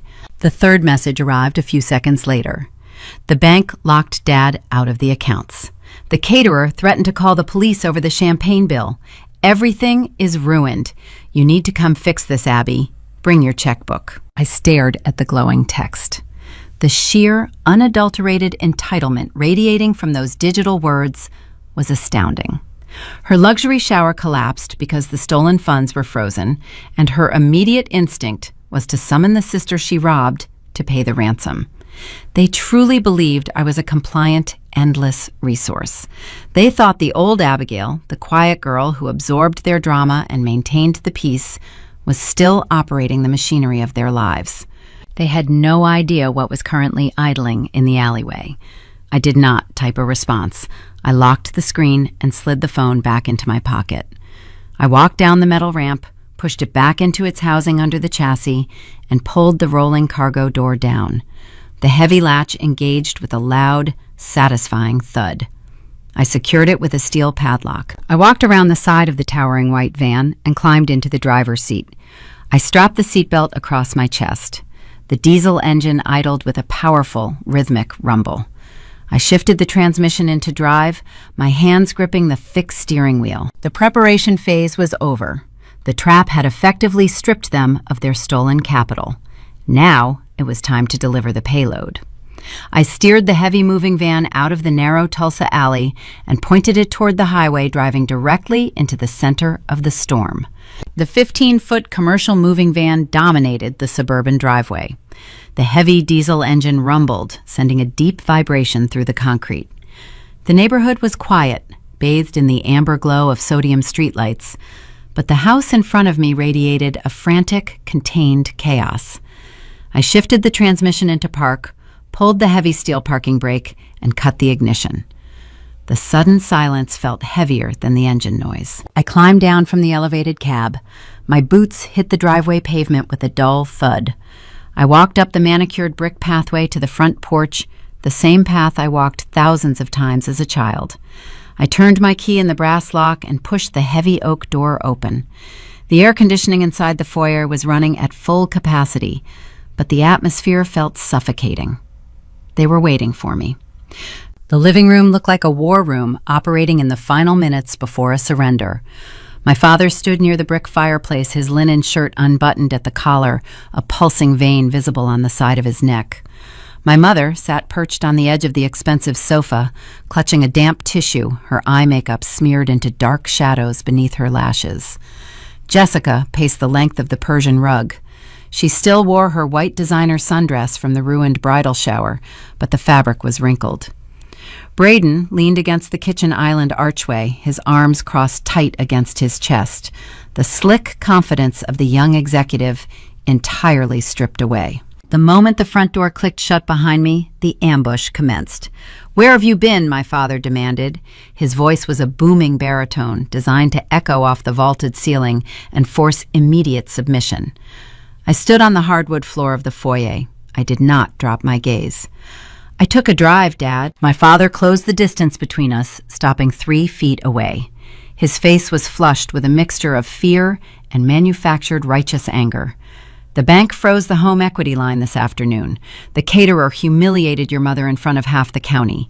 The regional manager claims there is a federal fraud hold on the ledger, and the only person who benefits from placing a tactical hold on that specific account is you." He pointed a thick finger at my chest. "What did you say to the bank, Abigail?" I looked at his outstretched hand. "I told them I was stationed in a combat zone when my signature magically appeared on a loan application." My mother let out a sharp theatrical sob from the sofa. "Richard, I told you she would sabotage us. I knew it the moment she walked into the brunch looking so smug." My father dropped his hand, pivoting his strategy. He realized intimidation was failing, so he deployed the gaslighting protocol. He attempted to rewrite the architecture of reality. "You do not understand how real estate finance works," my father said, adopting the tone of a patient teacher dealing with a stubborn child. "The commercial contracting market is cyclical. I needed a bridge loan to cover some temporary operational deficits and secure the deposits for your sister's wedding. Your credit profile is pristine because you sit in a tent all day while the government pays for your meals. I put your name on the guarantor line to secure a prime interest rate. It was a strategic family investment. I was going to pay the balance off before you even noticed." He took a step closer, lowering his voice to a conspiratorial whisper. "You owe us this, Abby. We raised you. We put a roof over your head. You think you can just march back here and destroy your family over a simple paperwork shortcut? All you have to do is pick up the phone, call the fraud division, and verify the authorization. Tell them you forgot you signed it." I stared at the man who raised me. He was actively demanding I commit federal perjury to adopt an $85,000 felony, and he was framing it as my filial duty. Jessica stopped pacing and inserted herself into the confrontation. Her face was red, her breathing shallow. "You did this on purpose," she screamed, pointing a manicured nail at my face. "You sat in the corner at my shower today sipping your stupid water, knowing the card was going to decline. You watched the caterer embarrass Mom, and you did nothing. You are jealous," Jessica continued her pitch, rising higher. "You have always been jealous of me. You spent your 20s wearing combat boots and taking orders, while I built a beautiful life. You cannot stand the fact that I am marrying a successful man and having a country club wedding. You orchestrated this entire bank freeze out of pure spite just to ruin my weekend." I turned my head to look at Braden. He was the only one in the room who truly understood the legal gravity of the situation. He knew this was not a family dispute over a miscommunication. He knew he was looking at prison time. Braden uncrossed his arms and stepped away from the kitchen island. He attempted to play the role of the rational mediator. "Abigail, let us look at this logically," Braden said, his voice smooth but betraying a subtle tremor. "The bank is overreacting to a minor compliance hurdle. They see a deployed service member on a deed, and their automated software triggers a lockdown. If this escalates to a formal federal inquiry, the legal fees alone will bankrupt your parents. You do not want to see your mother and father dragged through a deposition. Just call the branch manager tomorrow morning, authorize the signature, the hold disappears, the funds are released, and we can all move forward. No harm done." I observed the four of them forming a semicircle around me. This was the anatomy of a psychological siege. They used volume guilt and fabricated logic to overwhelm the target. They shifted the blame, making the victim feel responsible for the fallout of the crime. For 18 years, this exact tactic worked. I used to fold. I used to open my wallet, apologize for causing tension, and quietly pay the ransom to make the screaming stop. They expected the quiet, compliant girl to surrender. They did not realize that girl died in the desert. I felt no urge to defend myself. Defending yourself implies the attackers possess a valid argument. I simply absorbed their noise. I watched the sweat bead on my father's forehead. I watched the frantic, nervous blinking of my mother's eyes. I watched the sheer, unadulterated entitlement radiating from my sister. "Are you even listening to me?" my father shouted, his patience shattering against my silent exterior. "We are losing the Oak Ridge Reservation tomorrow if you do not clear this up. Pick up your phone right now." I let his voice echo off the walls and fade into the heavy air of the living room. I reached into my pocket and felt the cold, hard plastic of the toy compass I retrieved from the storage bin earlier that evening. I took a slow, deliberate breath. "Give me a minute," I said. My voice was quiet, but it carried the distinct density of an order. My father paused, his mouth half open. Jessica stopped crying. Braden let out a long exhale, mistakenly believing I was finally yielding to their demands. "I brought something with me to help explain my decision," I continued, breaking eye contact with my father and turning toward the foyer. I did not wait for their permission. I grasped the brass handle of the front door, pulled it open, and stepped back out into the humid evening air. I walked down the brick pathway toward the massive commercial moving van parked in the driveway. The amber streetlights illuminated the white aluminum panels of the truck. I walked to the rear of the cargo bay. I reached into my pocket, pulled out the small steel key, and unlocked the heavy padlock securing the rolling door. The metal latch disengaged with a loud, mechanical snap.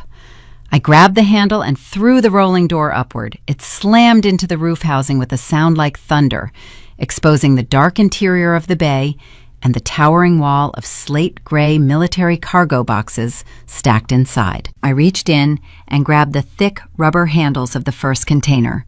I pulled it toward the edge of the chassis, the heavy polymer sliding across the metal floor. It was time to show them exactly what their paperwork shortcut cost. I gripped the heavy rubber handles of the first slate-gray industrial container. I hauled it down the reinforced steel ramp, the polymer casing scraping against the metal grooves. The humidity of the Oklahoma evening settled on my skin, but I did not stop. I carried the heavy box up the brick pathway, my boots thudding against the concrete, and carried it straight through the open front door of the house. My family was waiting exactly where I left them, in the living room. My father still stood by the brick fireplace. My mother was clutching her tissue on the sofa. Jessica and Braden were watching the entryway with identical expressions of tense expectation. They assumed I went out to my truck to retrieve a checkbook or perhaps a civilian credit card. I walked past them and dropped the massive industrial case directly onto the center of their expensive Persian rug. The heavy thud shook the hardwood floorboards beneath the carpet. My mother jumped. My father frowned, staring at the military-grade container. "What is that, Abigail?" my father demanded, taking a step forward. I did not answer. I turned my back to him, walked out the front door, and returned to the moving van. I hauled the second case down the ramp, then the third, then the fourth. I repeated the process 6 times. With each trip, the silence in the living room grew denser. The atmosphere shifted from impatient arrogance to profound creeping unease. They were watching a logistics officer execute a physical manifestation of consequences, and they did not understand the parameters of the payload. I brought the final container inside and stacked it on top of the others. I stood in the center of their pristine country club financed living room, surrounded by a fortress of slate gray boxes. The air conditioning hummed. Nobody spoke. I reached into my pocket and pulled out my folding box cutter. The metallic click of the blade engaging echoed sharply off the vaulted ceiling. We are finally catching up to the moment I described at the very beginning of this story. I placed the tip of the blade against the reinforced tape sealing the first container and pulled it across the seam. The tearing sound was loud. I popped the heavy steel latches. They snapped open like gunfire. I reached into the thick impact foam and lifted out the wooden dollhouse with the painted green roof. I set it gently on the glass coffee table, right next to a crystal vase holding imported white peonies. My father's face went entirely slack. The color drained from his cheeks, leaving his skin the shade of old ash. He recognized the green shingles immediately. He knew exactly where that dollhouse was supposed to be.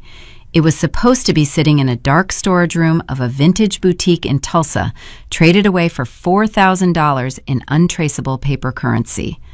My mother pressed her hand against her mouth, a stifled gasp escaping her throat. Jessica stared at the wooden structure, her brow furrowed in genuine confusion. "What is your old junk doing in those military boxes?" she asked, the shrill edge returning to her tone. "Mom said you donated all that clutter to a church drive." I ignored my sister. I kept my eyes locked onto my father. Exhibit A, I stated, reading the black permanent marker text printed on the lid of the case. Custom wooden architecture, built by my grandfather. He spent 6 months sanding the window frames in his garage. The emotional value is infinite. The estimated market valuation is $1,200. It was liquidated for pennies. I opened the second container.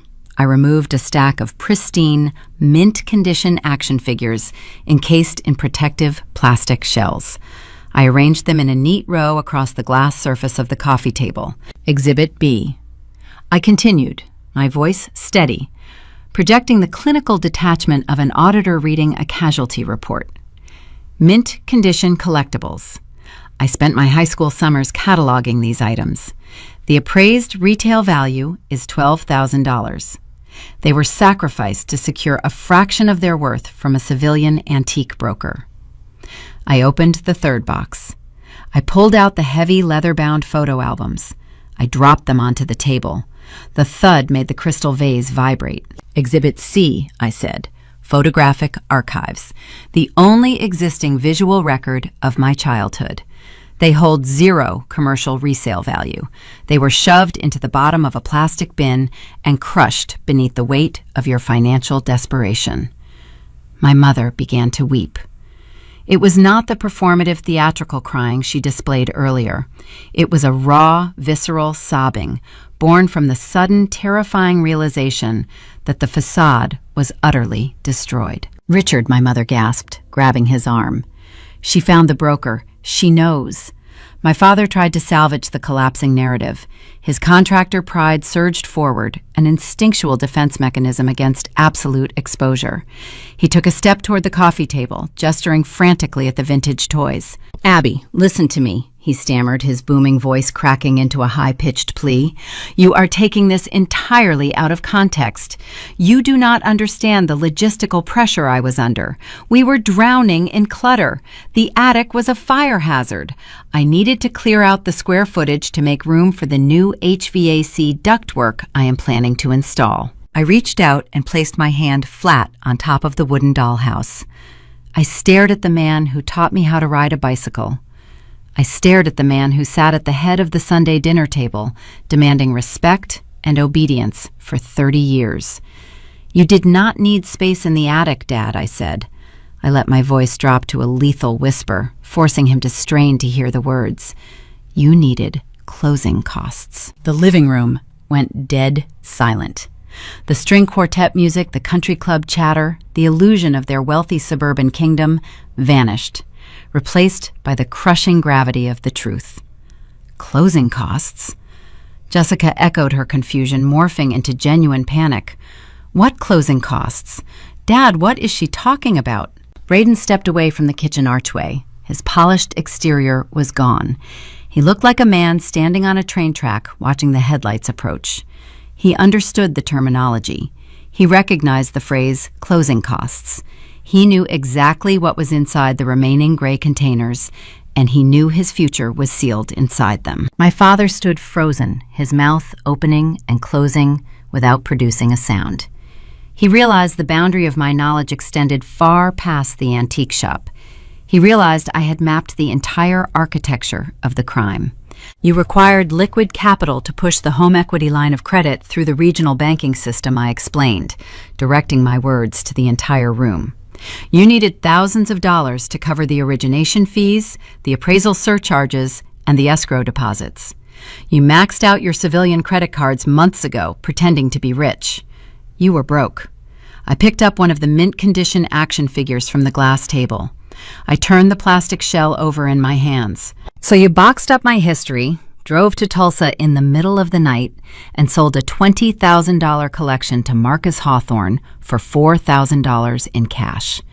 You used the blood money to bribe the banking system and activate the fraudulent ledger. You liquidated my past to fund the theft of my future. My mother buried her face in her hands, her sobs filling the quiet room. My father stared at his expensive shoes, the fight entirely drained from his posture. But a fraudulent loan application requires more than just stolen cash to process. I continued my gaze shifting toward the kitchen archway. It requires a corrupt official willing to authenticate a fabricated signature. I turned my back to my parents. I walked toward the final slate gray industrial container resting at the bottom of the stack. I popped the heavy steel latches. I did not pull out a toy or a photo album. I reached into the impact foam and pulled out a dark green faux leather vintage encyclopedia. Braden saw the book and physically recoiled, his shoulders hitting the kitchen wall.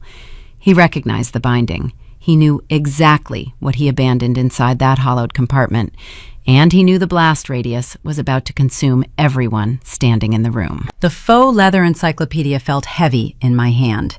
It was the density of a weapon. I walked back to the glass coffee table, navigating the scattered vintage toys and photo albums.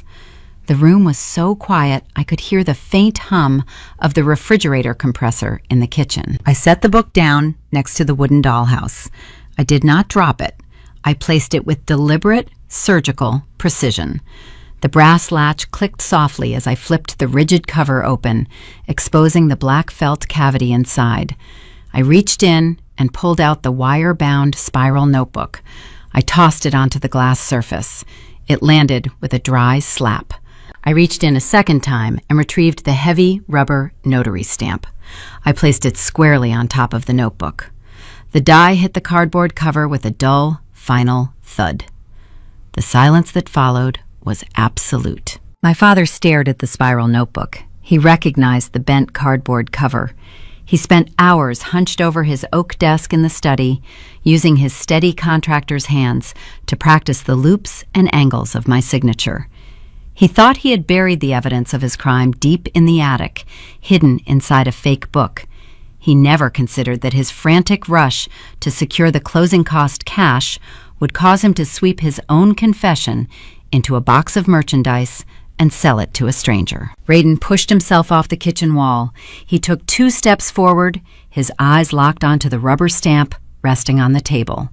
The polished exterior of the successful young real estate executive cracked, revealing the terrified fraudster underneath. He saw his name engraved in the black ink residue. He saw the physical instrument he used to auction off his own future. I looked at the 4 of them. They were no longer a unified front demanding my submission. They were a shattered syndicate, realizing they were standing in the epicenter of a blast zone. I am going to explain the architecture of your current reality, I said. My voice was stripped of any conversational warmth. It was the voice I used to debrief command staff on hostile troop movements. I pointed at the spiral notebook. That is irrefutable physical evidence of premeditated forgery. I pointed to the draft application still resting inside the hollowed book. That is the $85,000 home equity line of credit you submitted to the regional bank while I was deployed in Kuwait. And that, I said, gesturing to the rubber die, is the state-issued notary seal belonging to Braden Hayes, confirming he knowingly authenticated a fabricated signature to secure the loan. Jessica looked from the notebook to her fiancé, her perfectly contoured face twisted into a mask of pure horror. "Braden," she whispered, her voice trembling, "what did you do? You stamped it. You told me my dad handled the paperwork legally." I did not give Braden the opportunity to formulate a lie. "He stamped it because he needed the country club wedding just as badly as you did, Jessica," I stated, cutting through her confusion. "He needed the affluent guest list to secure commercial real estate investors. He knew Dad was broke. He knew the only available capital was tied to my pristine credit profile. He facilitated a federal crime to fund a networking event." Braden raised his hands, palms facing outward, a gesture of desperate surrender. "Abigail, listen to me. We can handle this internally. We can draft a retroactive power of attorney. We can backdate the authorization. I have lawyers in my firm who can restructure the loan documents so it looks like a simple administrative oversight. Nobody has to go to prison." "Prison," my mother choked out the word, her hands flying to her throat. She fell back against the sofa cushions, her chest heaving as she began to hyperventilate. "Richard, tell her she is exaggerating. Tell her this is just a misunderstanding." My father did not reassure her. He collapsed heavily into the leather armchair adjacent to the fireplace. His large frame seemed to shrink, deflating, under the weight of the undeniable truth. He rested his elbows on his knees and buried his face in his hands. He finally understood the terminal velocity of his decisions. "There is no retroactive paperwork, Braden," I said, my gaze cold and unblinking. "You cannot restructure a felony after the target has already secured the perimeter." I unzipped my tactical canvas messenger bag. I pulled out a single sheet of paper bearing the official seal of the Department of Defense. I laid it on the glass table next to the notary stamp. "Those are my deployment orders," I explained. "They verify I was stationed at a secure facility 8,000 miles away on the date you claimed I stood in this living room and signed that document." I turned my attention back to my father, who was still staring at the floor between his shoes. "When I arrived at the house tonight, you demanded I call the bank," I continued. "You ordered me to pick up the phone, verify the signature, and release the hold on the account. You attempted to use volume, guilt, and the concept of family loyalty to force me to adopt your $85,000 debt. You assumed the bank triggered an automated fraud alert and simply needed my verbal confirmation to clear the hurdle." I took a slow breath, letting the oxygen fill my lungs, preparing to deliver the final payload. "The bank did not trigger an automated alert, Dad. The bank did not freeze the account because their software detected an anomaly. They froze the account because I walked into the Central Regional Headquarters yesterday afternoon, sat across from the Senior Director of Risk Management, and handed him the forgery notebook, the loan application, and the notary stamp." My father snapped his head up. His bloodshot eyes widened in sheer disbelief. "You went to the bank." "I did not stop at the bank," I said, delivering the words with methodical precision. "I initiated a multi-jurisdictional strike. While I was sitting in the regional director's office, I conferenced in Major Thomas Reynolds, the primary judge advocate general officer for my battalion. I initiated a formal military inquiry into the systemic financial abuse of a deployed service member." The air in the living room seemed to solidify. Jessica stopped breathing entirely. Braden gripped the edge of the kitchen island to keep his balance. "Major Reynolds and the Banking Fraud Division have already compiled the intelligence I concluded. They drafted the incident reports. The evidence is secured in a federal chain of custody. The paperwork for the federal subpoenas has already been submitted to the regional FBI field office. The system is no longer suspended. The system is hunting you." My mother let out a guttural, primal wail. She scrambled off the sofa, dropping to her knees on the Persian rug. She crawled toward me, her lavender dress catching on the edges of the military cargo boxes. She reached out, grasping the hem of my slacks with trembling, manicured fingers. "Abby, please," she sobbed, tears streaming down her face, ruining her meticulous makeup. "We are your parents. We raised you. You cannot send your own father to a federal penitentiary. You cannot destroy your sister's life. Withdraw the complaint. Tell the military officer you made a mistake.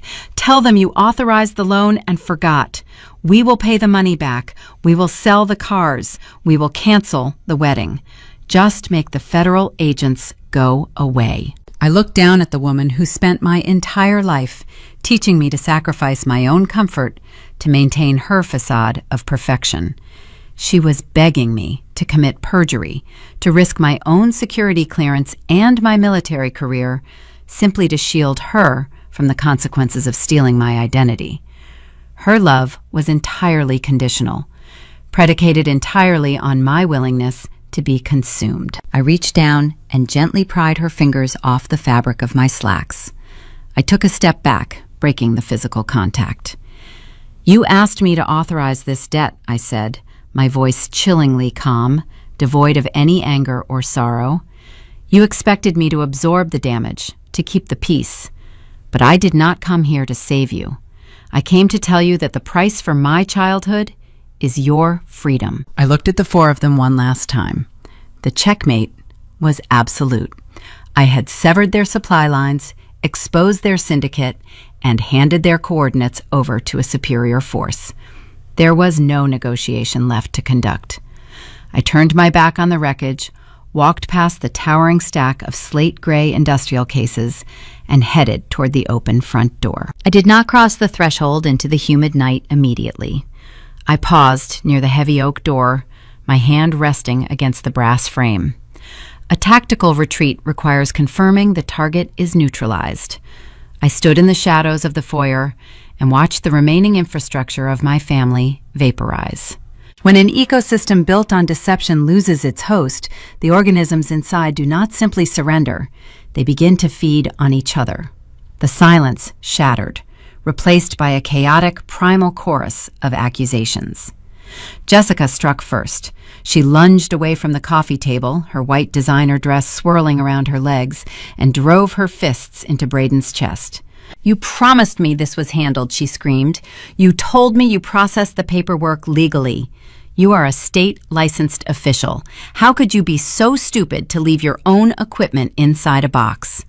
Braden caught her wrists, his polished demeanor cracking into raw hostility. "Do not put this on me, Jessica. I stamped that document because your father begged me. He sat in my office and wept. He told me the catering deposit was due and his accounts were overdrawn." "You ruined my life," Jessica shrieked, struggling against his grip. "My friends are going to know. The country club is going to cancel the reservation.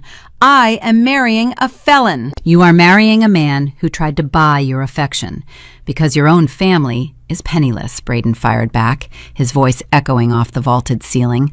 "Your fairy tale is a delusion.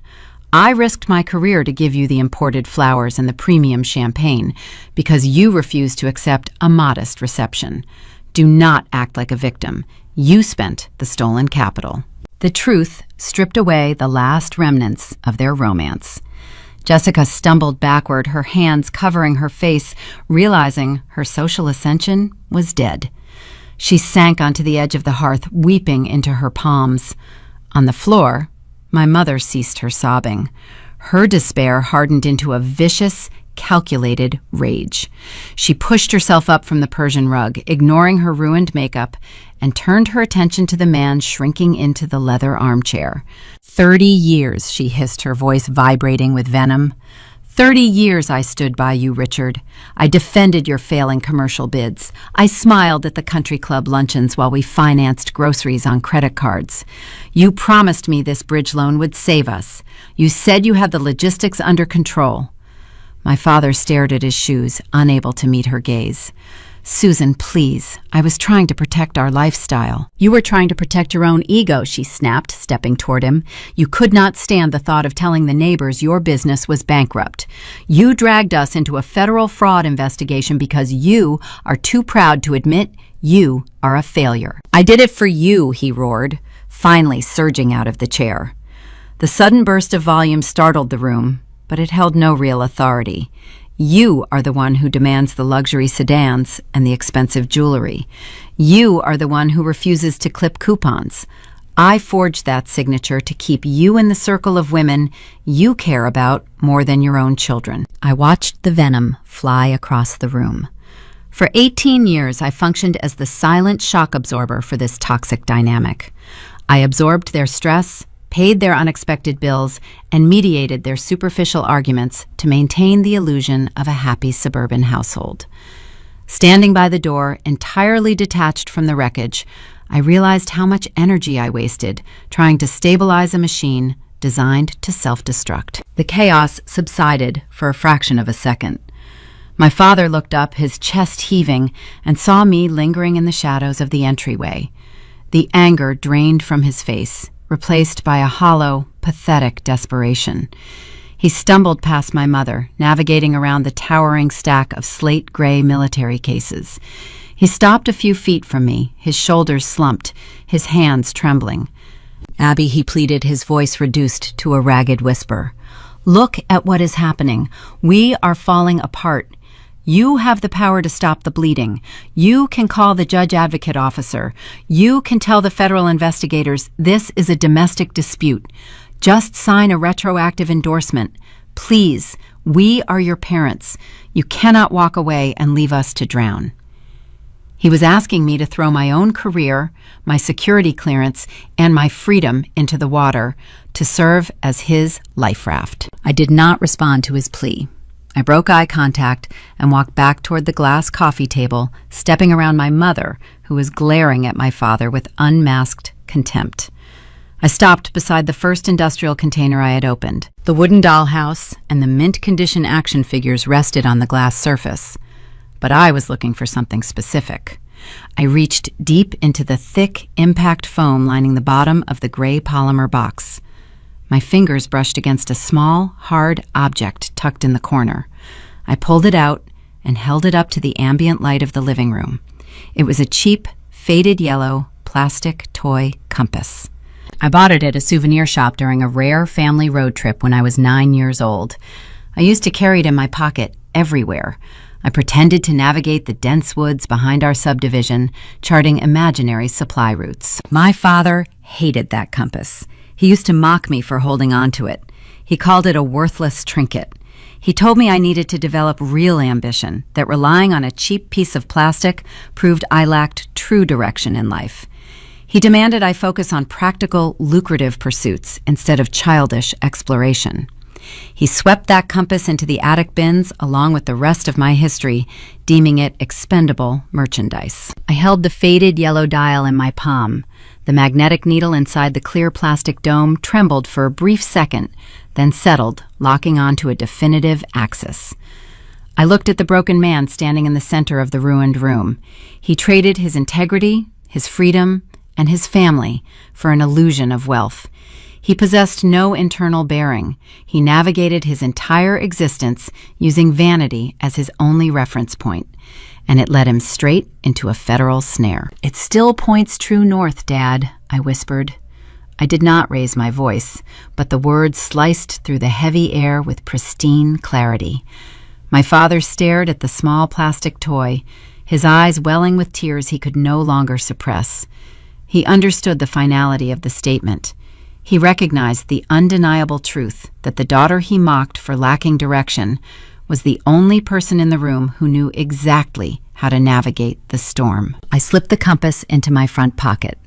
I turned my back on the weeping matriarch, the screaming bride, the terrified groom, and the bankrupt patriarch. I did not offer a farewell. I did not issue a final threat. I walked through the foyer, crossed the threshold, and pulled the heavy oak door shut behind me. The brass latch engaged with a firm, resounding click, sealing the syndicate inside their own tomb. The federal justice system moves with the relentless, unfeeling momentum of a military supply chain. It does not care about your social status. It does not care about your country club reputation. Once the paperwork is filed and the gears engage, the machine simply grinds forward until the ledger is balanced. 365 days passed since I walked out of that suffocating living room. 12 months is a long time for an illusion to decay. Braden Hayes surrendered his state notary commission on a rainy Tuesday in November. The polished real estate executive crumbled the moment the federal investigators seized his office computers. The prosecutors offered him a standardized plea agreement in exchange for his full cooperation and testimony against his future father-in-law. Braden accepted the deal without hesitation. He traded his loyalty for a reduced sentence. The Oak Ridge Country Club wedding evaporated instantly. Jessica moved out of her luxury bridal suite and into a cramped one-bedroom apartment near the interstate. She currently works an entry-level retail shift to pay off the non-refundable vendor deposits she signed for the imported peonies and the premium catering. She blocked my phone number the day Braden was indicted. I never attempted to reach her. Richard Hamilton stood before a federal judge in a quiet, wood-paneled courtroom downtown. He pled guilty to aggravated identity theft and interstate wire fraud. The seasoned commercial contractor who spent 3 decades projecting an aura of untouchable wealth traded his pressed linen shirts for a designated uniform. He is currently awaiting his final sentencing hearing. The federal sentencing guidelines suggest a mandatory minimum of 48 months in a medium security facility. With the patriarch facing a prison term and the fraudulent equity line permanently severed, the financial reality finally consumed my parents' suburban kingdom. The regional bank held the mortgage. They demanded their monthly payments. My mother had no income. The bank initiated standard formal foreclosure proceedings. The process was cold and bureaucratic. They repossessed the collateral. The spacious 4-bedroom house with the vaulted ceilings and the brick fireplace became a toxic asset on a corporate balance sheet. I monitored the public county records from my new logistics command post in Virginia. I checked the municipal databases every single morning before my shift started. I watched the property transition from the pre-foreclosure stage to an active public auction listing. I requested a 72-hour weekend pass from my commanding officer. I booked a commercial flight back to Oklahoma. The county courthouse smelled of floor wax and old paper. I sat in a rigid plastic chair in the back row of the municipal auction room. I wore a simple gray blazer and held a numbered bidding paddle resting on my knee. The auctioneer stood at the front podium reading through the foreclosed parcel numbers with a rapid, monotone delivery. The local real estate market was experiencing a significant downturn. The bank wanted to offload their repossessed properties quickly to mitigate their institutional losses. When the auctioneer called the parcel number corresponding to my childhood address, I raised my paddle. I was the only bidder. I purchased the sprawling suburban property for pennies on the dollar. I did not require a loan. I did not require a guarantor. I walked to the clerk's window and paid the balance in full using a certified electronic transfer. The capital originated from the hazard pay and combat deployment bonuses I accumulated over 3 tours of duty. It was clean, legitimate currency. The warm spring breeze blew across the manicured lawn when I pulled my rental truck into the familiar driveway the next morning. The neighborhood remained quiet and pristine. The exterior of the house looked exactly the same. The real change was waiting behind the front door. I stepped out of the truck. I did not bring a heavy commercial moving van this time. I only brought a thin aluminum clipboard. I walked up the brick pathway. I climbed the steps to the front porch. I did not use my brass key. I raised my hand and knocked firmly on the heavy oak door. My mother opened it. The affluent matriarch who used to host luxury brunches and boast about her husband's brilliant investments was gone. Susan wore a faded sweatshirt. Her hair was pulled back into a messy knot. The foyer behind her was filled with cheap, recycled cardboard boxes salvaged from a local grocery store. She was in the middle of packing. The bank had issued a standard 30-day vacate order following the foreclosure, and her time was expiring. She stared at me. Her eyes widened. The shock registered first, followed rapidly by a bitter, defensive glare. "What are you doing here, Abigail?" she asked. Her voice was raspy. "Have you come to watch us pack? Have you come to gloat over the mess you made? We lost everything. Your father is going to jail and the bank took the house. I hope you are satisfied." I looked past her shoulder at the empty space in the hallway. The expensive Persian rug was rolled up. The crystal vases were gone. The illusion was stripped down to the bare hardwood floors. "I did not make this mess, Mom," I replied, keeping my tone clinically detached. "I just forced you to live in it." I lifted the aluminum clipboard and held it out toward her. A single sheet of crisp white legal paper was clipped to the metal board. "I am not here to gloat," I said. "I am here to deliver an administrative update. The municipal bank officially auctioned this parcel yesterday morning. The title was transferred. The new property owner requested I deliver the finalized eviction notice personally. You have 48 hours to remove your remaining personal effects from the premises before the locks are permanently changed." My mother snatched the clipboard from my hands. Her fingers trembled as her eyes scanned the typed paragraphs. She read the standard legal jargon detailing the transfer of the deed and the mandatory vacate protocols. She reached the bottom of the page.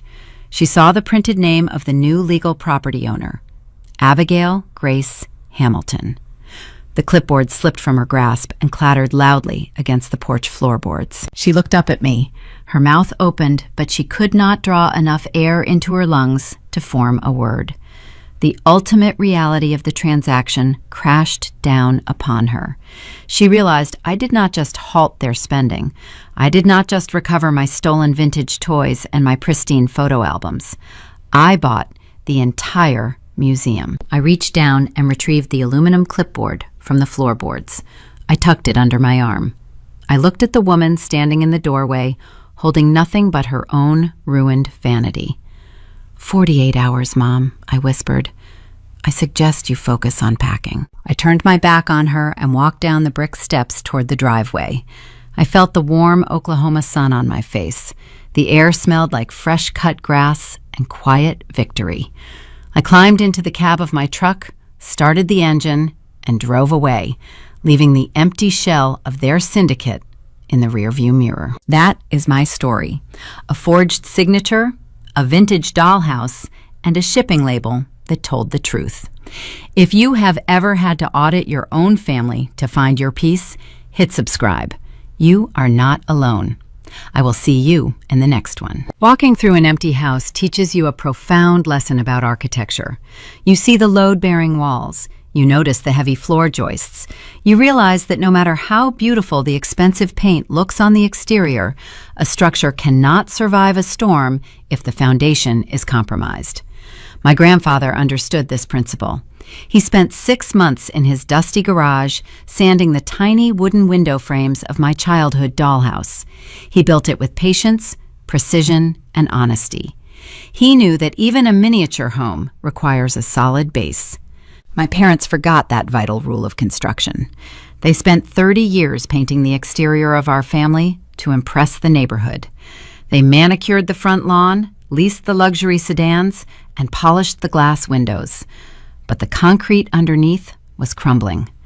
They tried to build a legacy on a lie, and they used their own children as the building materials. In our modern culture, we place a heavy emphasis on the pursuit of the American dream. We teach our children to strive for success, to build a comfortable life, and to achieve more than the generations that came before them. It is a beautiful concept, in theory. But somewhere along the line, my parents confused the superficial appearance of success with the actual substance of character. They fell into the suburban trap of measuring their worth by the brand of their clothing and the guest list at their parties. This toxic materialism seeped into their parenting values, corrupting the very nature of our traditional family structure. When parents worship status, they begin to view their children not as human beings requiring guidance, but as extensions of their own vanity. Love becomes transactional. Jessica was elevated to the status of the golden child because she eagerly demanded the spotlight. She played the role of the affluent, spoiled daughter perfectly, giving my parents the excuse they needed to spend money they did not have. I was the quiet one, the pragmatic one, who joined the military and paid my own bills. They viewed my independence not as a virtue to be nurtured, but as a dormant resource waiting to be exploited. True family responsibility requires profound emotional awareness. It demands that parents look at their children and recognize the unique individuals they are becoming. It requires the immense courage to say the word no when a child demands an excess that will ultimately ruin their character. My father and mother lacked that foundational courage. Instead of teaching my younger sister the value of hard work, the necessity of a budget, or the importance of humility, they insulated her in a fragile bubble of entitlement. They shielded her from reality. When the bill for that unchecked entitlement finally arrived in the form of a 6-figure country club wedding, they did not teach her accountability. They decided to steal my identity to cover the deficit. They abandoned their sacred duty as protectors and willingly transformed into predators. Fairness within a family does not mean buying everyone the exact same gift. It means operating with a consistent baseline of integrity. When parents demonstrate that the rules of morality apply differently to different children, they sow seeds of deep, irreversible division. They teach the favored child that actions carry no consequences, creating an adult who shatters at the first sign of adversity. They teach the burdened child that their only value is their utility, creating an adult who must build a fortress just to feel safe. My parents sacrificed my cherished history to fund my sister's weekend party. They demonstrated through their actions that my past was merely collateral. But children possess incredibly long memories. We internalize the lessons our parents teach us through their behavior, not the platitudes written inside their holiday greeting cards. We watch what they do when the doors are locked. Parenting is essentially a long-term agricultural endeavor. You reap exactly what you plant. If you plant honesty, discipline, and mutual respect, you harvest a resilient family structure capable of weathering the darkest financial or emotional storms. If you plant deception, blatant favoritism, and financial manipulation, you eventually harvest a bitter, toxic crop. My parents spent decades cultivating a sprawling garden of lies. They watered it with stolen credit and pruned it with relentless gaslighting. When the storm finally broke over our heads, they had no deep roots to hold them steady. The federal charges, the canceled wedding, and the bank foreclosure were simply the natural, inevitable harvest of their own decisions. I own the house now. I walk through the quiet, empty rooms and listen to the silence. I look at the faded indentation on the carpet where the expensive living room sofa used to sit. I think about the countless generations of families who try to build their entire lives on similar illusions. We live in a society that too often rewards the loudest voice in the room, a culture that idolizes the superficial markers of wealth while ignoring the quiet, steady drumbeat of integrity.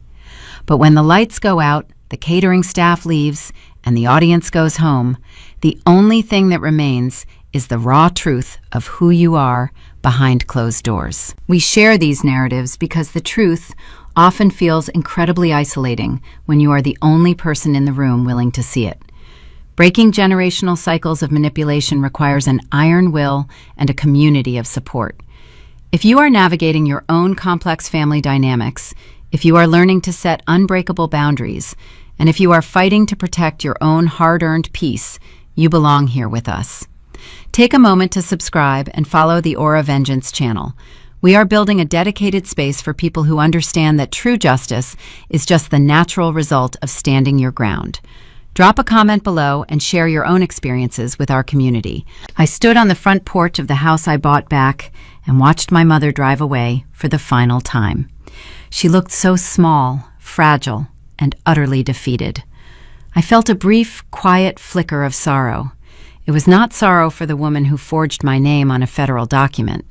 It was sorrow for the mother I always wished she had been.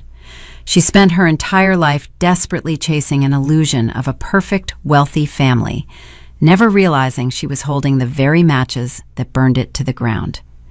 You can spend your whole life polishing a mirror to make sure you look pristine to the neighbors outside, but eventually the neighborhood sleeps, the sun sets, and you have to look into that glass yourself. and you are the only one who has to live with the face staring back.